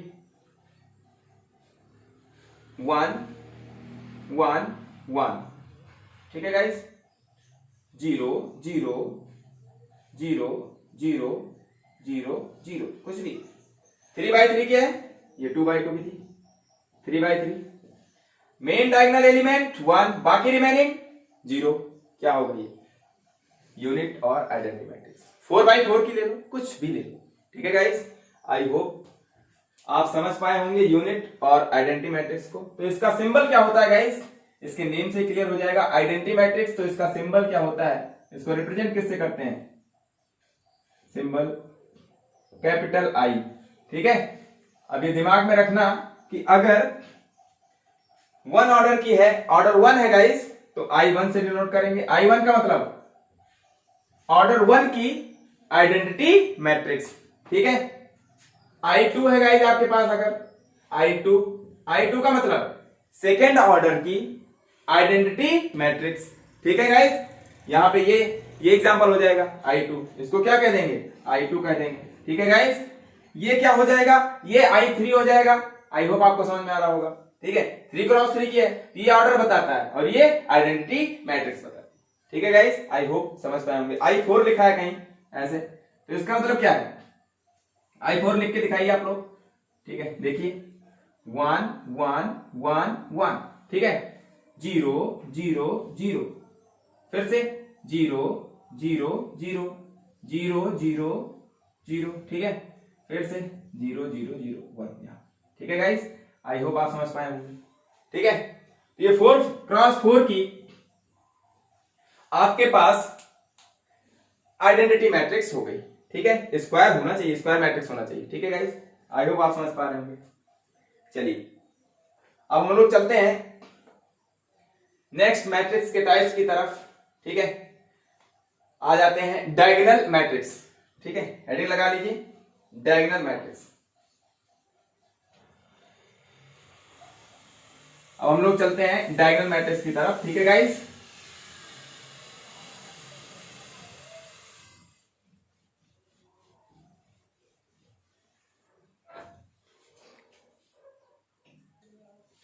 चलिए गाइस, अब हम लोग नेक्स्ट टाइप पे चलते हैं, diagonal matrix. Diagonal matrix, diagonal matrices, ठीक है गाइस। हिंदी में बोलते हैं विकर्ण आव्यूह। डायगोनल को हिंदी में क्या बोलते हैं, विकर्ण, और मैट्रिसेस को आव्यूह, विकर्ण आव्यूह, ठीक है गाइस। विकर्ण आव्यूह क्या होता है, हिंदी वाले भाई साहब समझ लें, कोई भी वर्ग आव्यूह, वर्ग आव्यूह का मतलब जिसमें 3x3, 3/3, 4/4, 2/2, ठीक है, ऑर्डर सेम हो, जिसमें रो कॉलम सेम हो, ठीक है गाइस। तो किसी भी स्क्वायर मैट्रिक्स के लिए अगर मैं डायगोनल एलिमेंट को छोड़ के बाकी रिमेनिंग वाले क्या कर दूं, 0 कर दूं, तो वो मैट्रिसेस क्या बन जाएगी गाइस,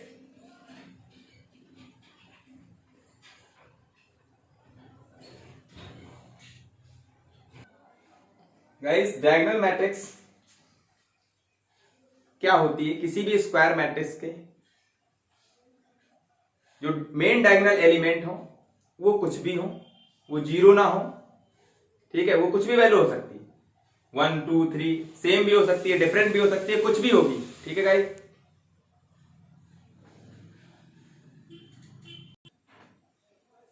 तो अगर डायगोनल के एलिमेंट किसी भी स्क्वायर मैट्रिक्स में कुछ भी हो जाए, 0 ना हो बस, ठीक है गाइस। स्क्वायर मैट्रिक्स, कोई भी स्क्वायर मैट्रिक्स डायगोनल मैट्रिक्स बन जाएगी गाइस, कब, जब उसके मेन डायगोनल, हिंदी में बोले तो अग्र विकर्ण या मुख्य विकर्ण के अवयव 0 ना हो, 0 को छोड़ के कुछ भी हो जाए, तो उस तरीके के स्क्वायर मैट्रिक्स क्या हो जाती है गाइस, डायगोनल मैट्रिक्स, हिंदी में बोले तो विकर्ण मैट्रिक्स, ठीक है। तो मैं एग्जांपल से समझा दे रहा हूं गाइस, ठीक है, सीधा सीधा। ए, कोई भी ए मैट्रिक्स है, स्टैंडर्ड फॉर्म में लिख के ए आई जे, ठीक है, ये m क्रॉस n की है या n cross n, sorry m cross n या n क्रॉस n, कुछ भी हो, बस सेम होना चाहिए ऑर्डर, ठीक है गाइस, मतलब स्क्वायर मैट्रिक्स होना चाहिए। कोई भी स्क्वायर मैट्रिक्स है आपके पास, ये ये मैट्रिक्स ए डायगोनल मैट्रिक्स कब बनेगी? इफ एंड ओनली इफ, ये कब आपके पास ये स्क्वायर मैट्रिक्स डायगोनल मैट्रिक्स कहलाएगी? देख लेते हैं यहां पे। When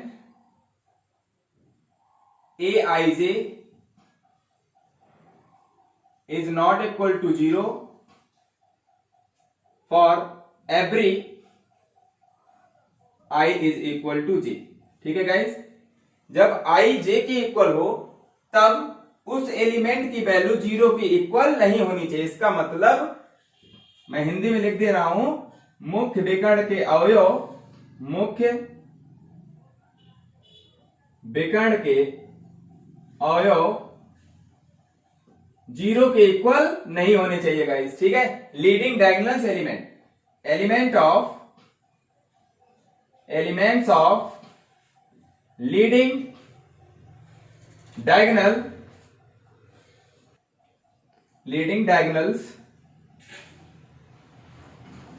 is not equal to 0। ठीक है गाइस, लीडिंग डायगोनल्स का एलिमेंट 0 के इक्वल नहीं होना चाहिए बस। ठीक है, मतलब जिस भी एलिमेंट के लिए i is equal to j होगा उसके लिए aij उस एलिमेंट की वैल्यू 0 के इक्वल नहीं होनी चाहिए गाइस। बाकी सब क्या होनी चाहिए? 0। एंड aij की वैल्यू 0 होनी चाहिए कब? For every i is not equal to j। जब i j के इक्वल ना हो तब aij जो एलिमेंट होना चाहिए बाकी सारे क्या होने चाहिए? 0 होने चाहिए गाइस। तब इस तरीके की जो मैट्रिक्स है, ये मैट्रिक्स ये क्या कहलाती है? Diagonal matrix. आई होप आपको बात समझ में आ रही होगी गाइस। एग्जाम्पल से आपको बात और अच्छे समझ में आ जाएगी। चलिए एग्जाम्पल की तरफ चलते हैं हम लोग। एग्जाम्पल पहले तो 2x2 मैट्रिक्स ले लेते हैं। ठीक है, जिसका ऑर्डर 2 हो। ठीक है, चलिए देखते हैं।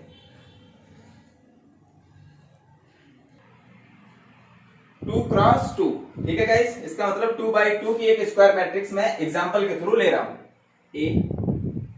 ठीक है, मुझे क्या करना है कि जब i is equal to j हो, इसका मतलब लीडिंग डायगोनल। ठीक है, लीडिंग डायगोनल के एलिमेंट को 0 के इक्वल नहीं रखना है, 0 के अलावा कुछ भी रख सकते हैं। ठीक है, चलो 2 5 कुछ भी रख दिया मैंने। ठीक है गाइस, ये लीडिंग डायगोनल है।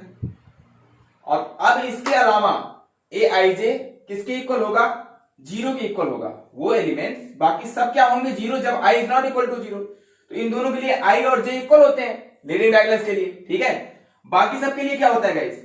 i j के नॉट इक्वल होता है। तो इसका मतलब वो एलिमेंट क्या रखना है? 0। बस उठा के 0 0 पुट कर दो जो बच रहे हैं। ठीक है गाइस, तो आई होप आपको समझ में आ गया होगा। ये मैट्रिक्स क्या कहलाएगी? Diagonal matrix. तो अब आप समझ पाएंगे, आपके दिमाग में एक बात और आ रही होगी कि सर जी जो i1 आपने पढ़ाया, i2 पढ़ाया, i3 पढ़ाया, ठीक है, ये सब क्या कहलाएंगे? डायगोनल मैट्रिक्स हो जाएंगी, विकर्ण आव्यूह कहलाएंगे। लेकिन सारे डायगोनल आइडेंटिटी मैट्रिक्स नहीं हो सकते। ठीक है, बट सारे आइडेंटिटी मैट्रिक्स डायगोनल मैट्रिक्स हो जाएंगे गाइस। आई होप आपको बात समझ में आ गई होगी। ठीक है, तो इससे पहले मैंने ये अभी इससे पहले पढ़ाया है। ठीक है, तो आई होप ये समझ में आ रहा होगा आपको। देखिए गाइस, इसको आप क्या बोलते हो? ये 2 क्या है? इसको मैं यहां पे लिख के दिखा रहा हूं। A11 है, ये क्या है? A12 है गाइस, ये A21 है, ये क्या है? A22 है गाइस। देखिए ध्यान से जो मैं समझा रहा था आपको, जब i की वैल्यू j के इक्वल है, मतलब रो और कॉलम दोनों इक्वल है। जो सफिक्स में रो कॉलम लिखा है A11, 1 रो 1 कॉलम, क्लियर? i j के इक्वल है, a i j कंपैरिजन कराओ, i j इक्वल है, तो इसकी वैल्यू 0 नहीं होनी चाहिए। हाँ नहीं है, 2 है, इस बात को सेटिस्फाई कर रहा है। इसके लिए चेक कीजिए, जब i j के इक्वल है, i j के इक्वल है, ठीक है, तो इसकी वैल्यू 0 के इक्वल नहीं होनी चाहिए। ठीक है, हाँ मान रहा है इस बात को सेटिस्फाई कर गया। एंड लगा हुआ, एंड का मतलब इस बात को भी सेटिस्फाई करे, साथ ही साथ दोनों बातें एक साथ सेटिस्फाई होनी चाहिए। एंड का मतलब गाइस, ठीक है, 11th में जब मैं सेट की क्लास में आऊंगा तो आपको ये बताऊंगा एंड और की मीनिंग। ठीक है गाइस, तब तक देखते रहिए।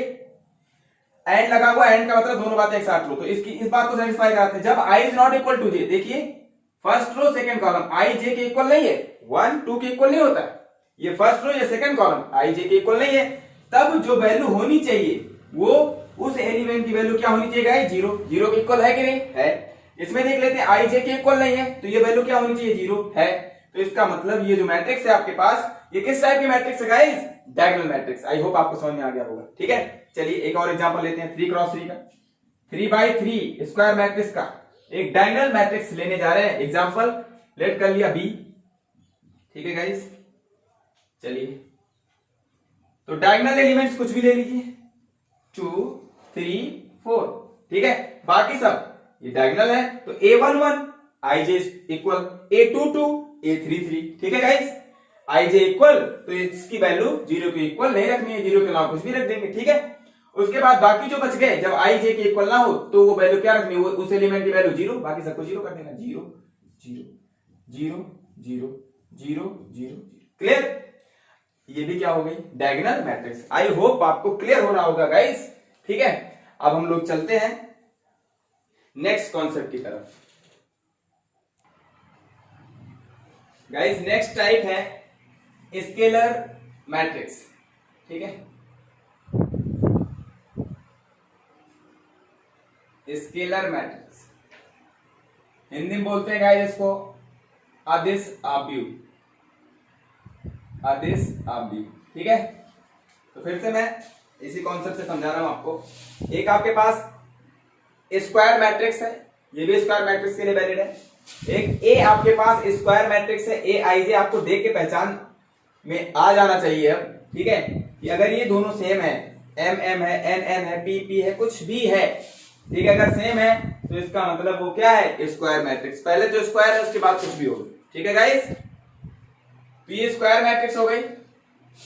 अब इस स्क्वायर मैट्रिक्स के लिए, ठीक है गाइस, ये स्क्वायर मैट्रिक्स स्केलर मैट्रिक्स कब बनेगी ये समझना, कंडीशन समझ लेते हैं। इफ, ठीक है, m क्रॉस m की स्क्वायर मैट्रिक्स है ये मैट्रिक्स, स्केलर मैट्रिक्स कब बनेगा गाइस, इफ, ये कंडीशन है आपके सामने। आई जे, ए आई जे, यानी जब ए आई जे कोई एलिमेंट है, for every i is equal to j, इसका मतलब मुख्य विकर्ण के अवयव या elements of leading diagonal is not equal to zero. यहां भी ये कंडीशन सेटिस्फाई है कि जो भी एलिमेंट है जिसके लिए i इज इक्वल टू जे है, उसकी वैल्यू जीरो के इक्वल नहीं होनी चाहिए। ठीक है, बट इंपॉर्टेंट बात क्या है कि जीरो के इक्वल तो ना हो, पर जो कुछ भी हो वो सबके लिए सेम हो। सारे जो डायगोनल्स के एलिमेंट है, मेन डायगोनल्स के, वो सब सेम होने चाहिए। जीरो के इक्वल तो ना हो बट सभी सेम होने चाहिए। अगर ये 2 है तो ये भी कितना होना चाहिए, 2। ठीक है गाइस, आई होप आपको समझ में आ गया होगा। ये दोनों सेम, लीडिंग डायगोनल्स के एलिमेंट जीरो ना हो बट सेम होने चाहिए। जीरो ना हो, not equal to zero, but, मैं यहीं पे लिख दे रहा हूं, बट सेम। ठीक है, वैल्यू क्या होनी चाहिए, सेम होनी चाहिए। बस यहां पे ये लिख लेना है, बट सेम। आई होप आप मेरी बात समझ पा रहे होंगे गाइस। ठीक है, अब ये भी क्या हो जाएंगे, ये आइडेंटिटी, जो आइडेंटिटी मैट्रिक्स है, ये भी क्या हो जाएगी, स्केलर मैट्रिक्स हो जाएगी, क्योंकि इसमें लीडिंग डायगोनल्स के एलिमेंट 1 1 ही होते हैं, जीरो नहीं होता। ठीक है, 1 1 सेम है तो क्या हो जाएगा, स्केलर मैट्रिक्स। यही तो डेफिनेशन में कहा मैंने, जो लीडिंग डायगोनल्स के एलिमेंट है वो जीरो ना हो बट सेम होनी चाहिए, जो भी वैल्यू हो सबकी सेम हो। 2 2, अगर 5 5, एक 5 है दूसरा 5, 7 7, कुछ भी, कोई भी रियल नंबर। ठीक है गाइस, चलिए इस पे आ जाते हैं। 3 क्रॉस 3 का एग्जांपल समझा देते हैं। अगर मैंने इसको 3 कह दिया, ये 3, सबको 3 कर दे। ठीक है गाइस, आई होप आपको समझ में आ रहा होगा।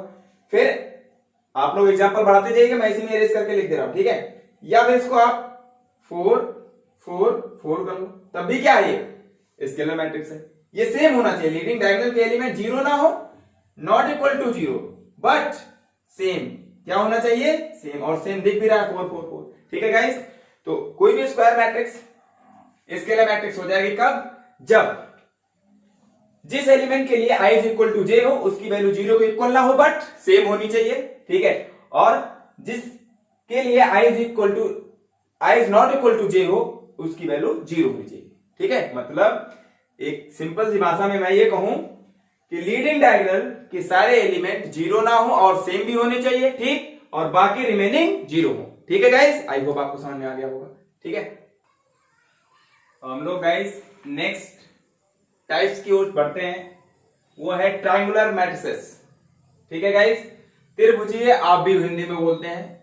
इसका मतलब किसी भी स्क्वायर मैट्रिक्स में डायगोनल के अलोंग या तो ऊपर की ओर ट्रायंगल फॉर्म्ड हो या फिर नीचे की ओर। क्या मतलब है इस बात का, ऊपर की ओर नीचे की ओर, अभी मैं समझा रहा हूं आपको। ठीक है, देखिए, तो इस ट्रायंगुलर मैट्रिसेस में पहला पार्ट है अपर ट्रायंगुलर मैट्रिसेस। ठीक है, किसी भी स्क्वायर मैट्रिक्स में अगर हिंदी में बोले तो क्या बोलेंगे इसको, ऊपर त्रिभुजीय आव्यूह।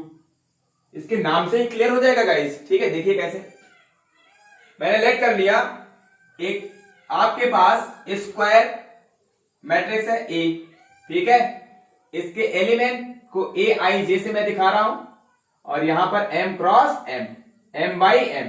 ठीक है, m बाई m क्या हो गया, इस स्क्वायर मैट्रिक्स का ऑर्डर हो गया, कोटि हो गई। ठीक है गाइस, चलिए अब ये square matrix upper triangular matrices कहलाएगी कब, जब कंडीशन इफ ए आई जे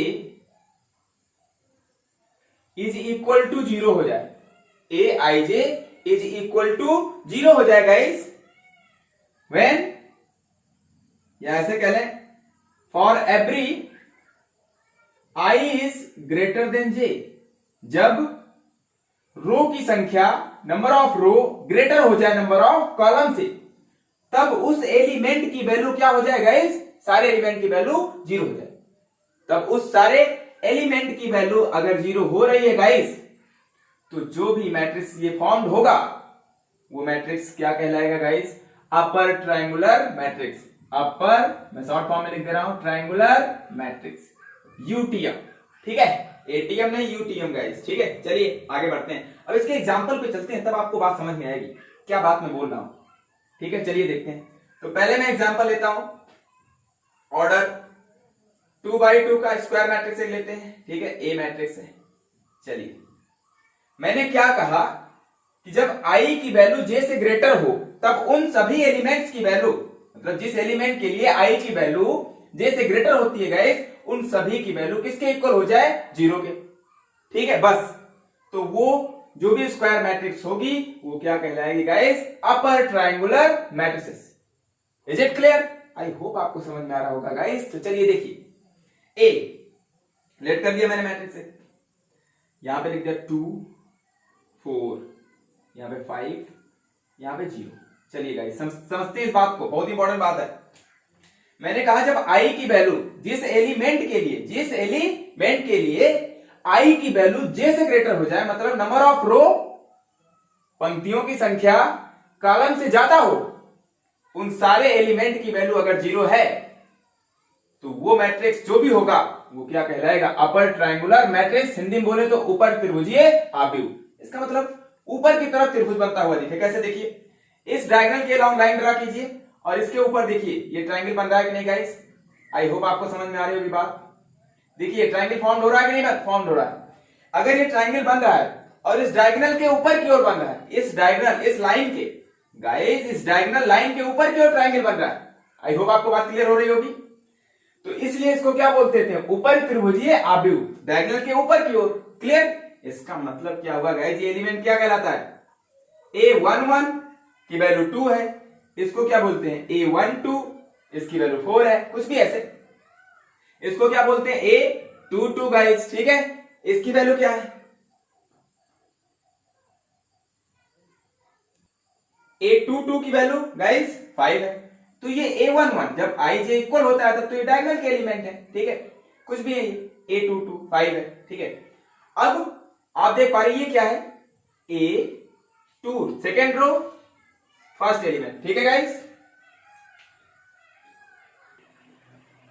अब गाइस देखते हैं, ध्यान से देखना इस बात को। जब i उन सारे एलिमेंट के लिए जब i की वैल्यू j से ग्रेटर हो, तब उस सारे एलिमेंट की वैल्यू क्या आ जाए, 0। बस ये कंडीशन है। ठीक है, बाकी उसके ऊपर वाले जब i लेस हो j से तो कोई मतलब नहीं। ठीक है, बस ये 0 हो जाए तो उस तरीके की जो ट्रायंगुलर मैट्रिक्स होगी गाइस, उसमें वो first type upper triangular matrix में आएगी। ठीक है, देखिए कैसे, I इज ग्रेटर देन जे, देखिए किसके लिए I ग्रेटर देन जे है, इसमें देखिए I ये रो है, ये कॉलम है, 2 ग्रेटर देन 1 है कि नहीं, मतलब रो की वैल्यू कॉलम से ग्रेटर हो, I का मतलब रो, रो मतलब पंक्ति, जे मतलब कॉलम, कॉलम मीन्स स्तंभ, ठीक है गाइस, और ये पंक्ति उस एलिमेंट के लिए जिसमें पंक्ति की संख्या कॉलम से ग्रेटर हो, उसकी वैल्यू क्या आ जाए, जीरो, देखो है जीरो कि नहीं है ये, ठीक है गाइस, और बाकी के लिए जीरो हो या ना हो, ठीक है ना, ये जीरो हो भी सकता है, नहीं भी हो सकता है, बट जीरो नहीं होना चाहिए, यहां पे जीरो नहीं हो सकता, अगर जीरो हो जाएगा ये तब तो डायगोनल हो जाएगा, तब तो डायगोनल मैट्रिक्स कहलाएगी, बट हमें अपर ट्रायंगुलर मैट्रिक्स चाहिए, तो इसका मतलब क्या है, ऊपर की ओर ट्रायंगल फॉर्म होना चाहिए, डायगोनल से लेकर के उसके ऊपर जितने भी एलिमेंट हैं उनसे रिलेट करके क्या बनना चाहिए, एक ट्रायंगल फॉर्म होना चाहिए, तो ये ट्रायंगल फॉर्म हो रहा है, इसका मतलब ऊपर की तरफ ट्रायंगल, तो क्या हो गया, ऊपर त्रिभुजीय आव्यूह या अपर ट्रायंगुलर मैट्रिक्स, ठीक है गाइस, आई होप आप समझ पा रहे होंगे। अब चलते हैं एग्जाम्पल पे, नेक्स्ट 3x3 का एक एग्जाम्पल लेते हैं, लेट कर लिया मैंने गाइस बी डायगोनल एलिमेंट, चलिए 2 3 4 कुछ भी कह दिया, अब इसके बाद वाले में यहां कह दिया मैंने 5 7, ठीक है, इसके नीचे वाला 0 8 कुछ भी कह दिया इस तरीके से, 7 यहां कर देते हैं, 0 0, ठीक है गाइस, ये ऑर्डर 3 की स्क्वायर मैट्रिक्स है आपके पास। अब ये square matrix upper triangular matrix होगी या नहीं, कैसे, देखिए ये गाइस डायगोनल एलिमेंट, ठीक है, इसके ऊपर देखिए ट्रायंगल फॉर्म हो रहा है कि नहीं, ट्रायंगल बन गया, कोई भी ट्रायंगल है, यहाँ पे राइट एंगल ट्रायंगल है, ठीक है गाइस, अब ये अपर ट्रायंगुलर हो गया कि नहीं, इस डायगोनल के ऊपर की तरफ ट्रायंगल फॉर्म हो रहा है, देखिए, तो अपर ट्रायंगुलर मैट्रिक्स। अब ध्यान से देखिए, जिसके लिए I की वैल्यू, ये कौन सा एलिमेंट है, ये 0 A 2 1, सेकेंड रो का first element, second row first column है कि नहीं, तो इसका मतलब रो, जिस एलिमेंट के लिए रो ग्रेटर है और कॉलम लेस है, यानी रो की वैल्यू ग्रेटर हो जाए, उस एलिमेंट की वैल्यू अगर 0 आ रही है गाइस, देखिए इसके लिए चेक करिए कौन सा है, A31, ये क्या है A32, सब में देखिए रो की वैल्यू क्या है गाइस, कॉलम से ग्रेटर है, रो की वैल्यू कॉलम से ग्रेटर है, रो की वैल्यू कॉलम से ग्रेटर है, और जिसमें जिन एलिमेंट्स के लिए रो की वैल्यू कॉलम से ग्रेटर हो, उसकी वैल्यू क्या होनी चाहिए गाइस, 0 होनी चाहिए, 0 है सबकी, इसका मतलब ये क्या बन गया गाइस, बोलिए, ये हो गया upper triangular matrix. Clear, I hope आपको समझ में आ रहा होगा, ठीक है। अब देखते हैं, ध्यान से देखना इस बात को, इसके ऊपर जो भी वैल्यू है, अब इसमें ये एक 0 हो सकता है, सारे 0 नहीं हो सकते, ये 5 ये भी नहीं 0 हो सकता, ये भी नहीं, ये भी, तीनों एक साथ 0 नहीं होने चाहिए, जो भी डायगोनल के ऊपर है वो एक साथ 0 ना हो, अगर एक साथ 0 हो गए तो डायगोनल मैट्रिक्स हो जाएगा गाइस, तो कोई एक 0 हो सकता है, कोई 2 0 हो सकता है, लेकिन सारे 0 नहीं हो सकते, ठीक है गाइस। तो मैं इसका एग्जांपल एक और यहाँ पे लिख के दिखा दे रहा हूं, ये एक बी मैट्रिक्स मैंने लेट कर ली गाइस, स्क्वायर मैट्रिक्स 3x3 की है, 2 3 4 2 3 4 मैंने लेट किया, ठीक है, इसके ऊपर अब 5 7 8 में किसी दो को 0 कर सकते हो आप, ठीक है, बट तीनों 0 नहीं होनी चाहिए, तो डायगोनल हो जाएगा, इसको 0 कर दिया मैंने, इसको 7 रखा, ठीक है, ये 0, इधर वाला तो पक्का 0 होगा, इसकी तो हालत ही खराब है, ये 0 होना ही है, इसको इधर 0 हो सकता है। अब ध्यान से देखना, इसके नीचे इस डायगोनल के ऊपर, ठीक है गाइस, सारे 0 नहीं होने चाहिए, बस ट्रायंगल फॉर्म हो रहा है कि नहीं हो रहा, नीचे वाले सब 0 है, बस ये कंडीशन फॉलो कर रहा है, क्या बन गया ये अपर ट्रायंगुलर मैट्रिक्स, ठीक है गाइस, आई होप आपको समझ में आ गया होगा इसके। अब नेक्स्ट टाइप की तरफ चलते हैं हम लोग, इस ट्रायंगुलर मैट्रिक्स के गाइस लोअर ट्रायंगुलर मैट्रिक्स, ठीक है, इसमें सेकंड पार्ट आपका है लोअर ट्रायंगुलर मैट्रिक्स, ठीक है, हिंदी में बोलते हैं निम्न त्रिभुजीय, वाह, क्या बोलते हैं गाइस, निम्न त्रिभुजीय आव्यूह, ठीक है। तो कोई मैंने लेट कर लिया, कोई स्क्वायर मैट्रिक्स ए है जिसका एलिमेंट ए आई जैसे मैंने रिप्रेजेंट किया है, m क्रॉस m की है, ठीक है। अब इसके लिए कंडीशन क्या है, ये मैट्रिक्स आपकी लोअर ट्रायंगुलर मैट्रिक्स कहलाएगी, कोई भी square matrix lower triangular matrix कब कहलाएगी गाइस, जब डायगोनल के नीचे ट्रायंगल फॉर्म हो जाए, डायगोनल के नीचे ट्रायंगल फॉर्म हो, इसका मतलब डायगोनल के एबव वाले जितने भी, डायगोनल के एबव जितने भी एलिमेंट है वो क्या हो जाए, जीरो हो जाए। इससे पहले वाले में क्या होता था, डायगोनल के नीचे जीरो हो रहे थे, ऊपर ट्रायंगल फॉर्म हो रहा था, अब की बार उल्टा हो जाएगा।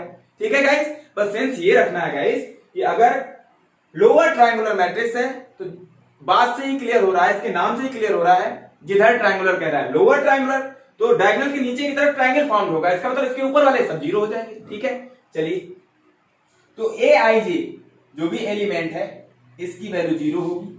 कब? फॉर एवरी, प्रत्येक उस आई जे के लिए जिसमें आई की वैल्यू जे से छोटी हो। जिस एलिमेंट के लिए आई की वैल्यू मतलब रो की वैल्यू उसके कॉलम से छोटी होगी, वो सारे एलिमेंट अगर जीरो हो रहे हैं गाइस, तो वो मैट्रिक्स क्या कहलाएगी, लोअर ट्रायंगुलर मैट्रिक्स। हमने यहां पे लेट किया है ए, तो ए जो मैट्रिक्स है वो lower triangular matrix, it means निम्न त्रिभुजीय आव्यूह कही जाएगी। एग्जांपल देते हैं तो समझ में आएगा आपको। ठीक है गाइस, पहले तो 2x2 पे आ जाते हैं, लेट कर लिया ए मैट्रिक्स है। अब लोअर ट्रायंगुलर है गाइस, तो पहले तो डायगोनल एलिमेंट जीरो नहीं रखना है, चलिए कुछ भी लिख दिया 5 6। अब ऊपर वाला इसके नीचे, इस डायगोनल के नीचे त्रिभुज बनाना है, ट्रायंगल फॉर्म करना है निम्न त्रिभुजीय, तो यहां पे लिख दिया मैंने कुछ भी 8। चलिए दूसरे कलर के मार्कर से रिप्रेजेंट कर देते हैं 8। ठीक है गाइस, और यहां पे क्या कर दें, इसके ऊपर वाला जीरो कर दे बस।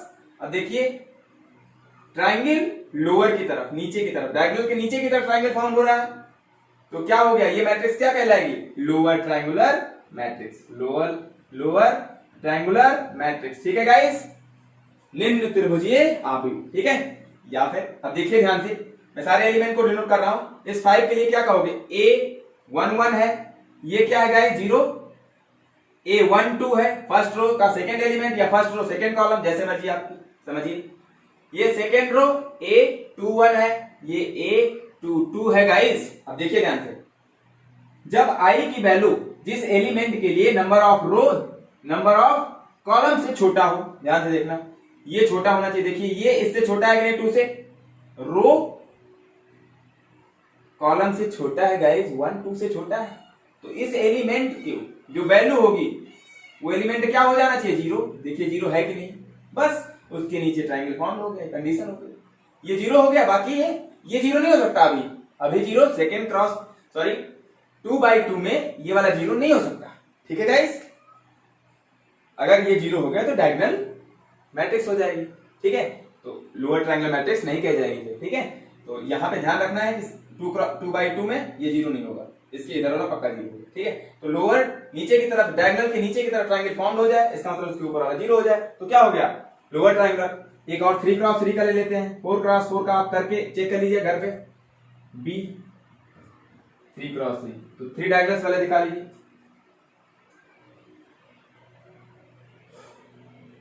5 6 7 कुछ भी कर दिया, डायगोनल्स के एलिमेंट मैंने दिखा दिया। अब आपको करना क्या है, नीचे की तरफ ट्रायंगल फॉर्म करना है। अब नीचे कितने एलिमेंट बच गए यहाँ पे, 2 0 0, ऊपर वाले सबको जीरो करना है। फर्स्ट रो में 3 एलिमेंट 0, 2 6 फिर 0, फिर यहाँ पे 5 8 बस 7। अब समझ लीजिए आप, इस डायगोनल के नीचे ट्रायंगल फॉर्म हो रहा है कि नहीं, तो लोअर ट्रायंगुलर। ठीक है ना, बट आपको एक बात दिमाग में रखनी है, i is less then j, जिसके लिए इन सब के लिए i j से लेस होगा उसकी वैल्यू जीरो है। ठीक है, बस इतना समझ लेना है। अब रिप्रेजेंट करके चेक कर लीजिए, ये क्या है, A12, देखिए छोटी है, ये बड़ी वैल्यू है। ये क्या है, A13, देखिए छोटा है, रो छोटा है कॉलम से, रो छोटा है कॉलम से। ठीक है, ये क्या है, 2 3, A23, देखिए रो कॉलम छोटा है, तो उसकी वैल्यू जो जिस एलिमेंट के लिए रो की वैल्यू कॉलम से छोटी होगी वो क्या होना चाहिए, जीरो होना चाहिए, बस ये कंडीशन है। अब इसके नीचे ध्यान से देखिए, ये 8 जीरो हो सकता है, ये 2 भी जीरो हो सकता है, एक सिंगल टाइम एक जीरो हो जाए दो, बट तीनों के तीनों जीरो नहीं होने चाहिए। जो डायगोनल के नीचे तीनों एलिमेंट है वो जीरो नहीं होना चाहिए, नहीं तो ये पूरा मैट्रिक्स बी क्या कहलाएगा, डायगोनल मैट्रिक्स हो जाएगा। गाइस समझ पा रहे होंगे आप, आई होप। चलिए अब आप समझ पाए ये बी मैट्रिक्स क्या हो जाएगा, बोलिए, लोअर ट्रायंगुलर मैट्रिक्स। इससे पहले जो लिखा था वो भी लोअर ट्रायंगुलर मैट्रिक्स का एग्जांपल है, बट ये नहीं जीरो हो सकता। अगर ये तीनों जीरो हो गया, ऊपर भी तीनों जीरो, नीचे भी तीनों zero, diagonal element non zero, तो क्या हो गया, डायगोनल मैट्रिक्स गाइस, जो कि पॉसिबल नहीं है, ठीक है। तो लोअर ट्रायंगल में यहाँ पे कुछ ना कुछ आपको लिखना ही पड़ेगा, 1 5 8 कुछ भी है इस तरीके से। ये भी क्या है, लोअर ट्रायंगुलर मैट्रिक्स। तो 2 जीरो हो सकते हैं बट तीनों के तीनों जीरो नहीं हो सकते गाइस, ठीक है। आई होप, मैं आशा कर रहा हूं कि आज का लेक्चर आपको समझ में आया होगा, ठीक है। तो गाइस, आपका दोस्त अनुपम दुबे आज आपसे ये हम्बल रिक्वेस्ट कर रहा है कि अगर आपको मेरा लेक्चर पसंद आया हो, अच्छा लगा हो, तो मेरे लेक्चर को, मेरे YouTube चैनल आशा स्टडी कैंपस को गाइस ज्यादा से ज्यादा शेयर करें और सब्सक्राइब करें, ठीक है गाइस। और बेल आइकन दबाना बिल्कुल भी ना भूलें, जिससे और भी लोगों को फायदा होता रहे गाइस। अपने फायदे के लिए ना रहिए, दूसरे के फायदों को भी सोचिए, तब आपका फायदा अपने आप होगा, ठीक है गाइस। तो इसी अंदाज से मैं आपको पढ़ाता रहूंगा गाइस। तो आज का सेशन यहीं पे एंड करते हैं, ठीक है। Thanks for watching, take care, bye bye. घर पे रहिए, सुरक्षित रहिए लॉकडाउन के सीजन में।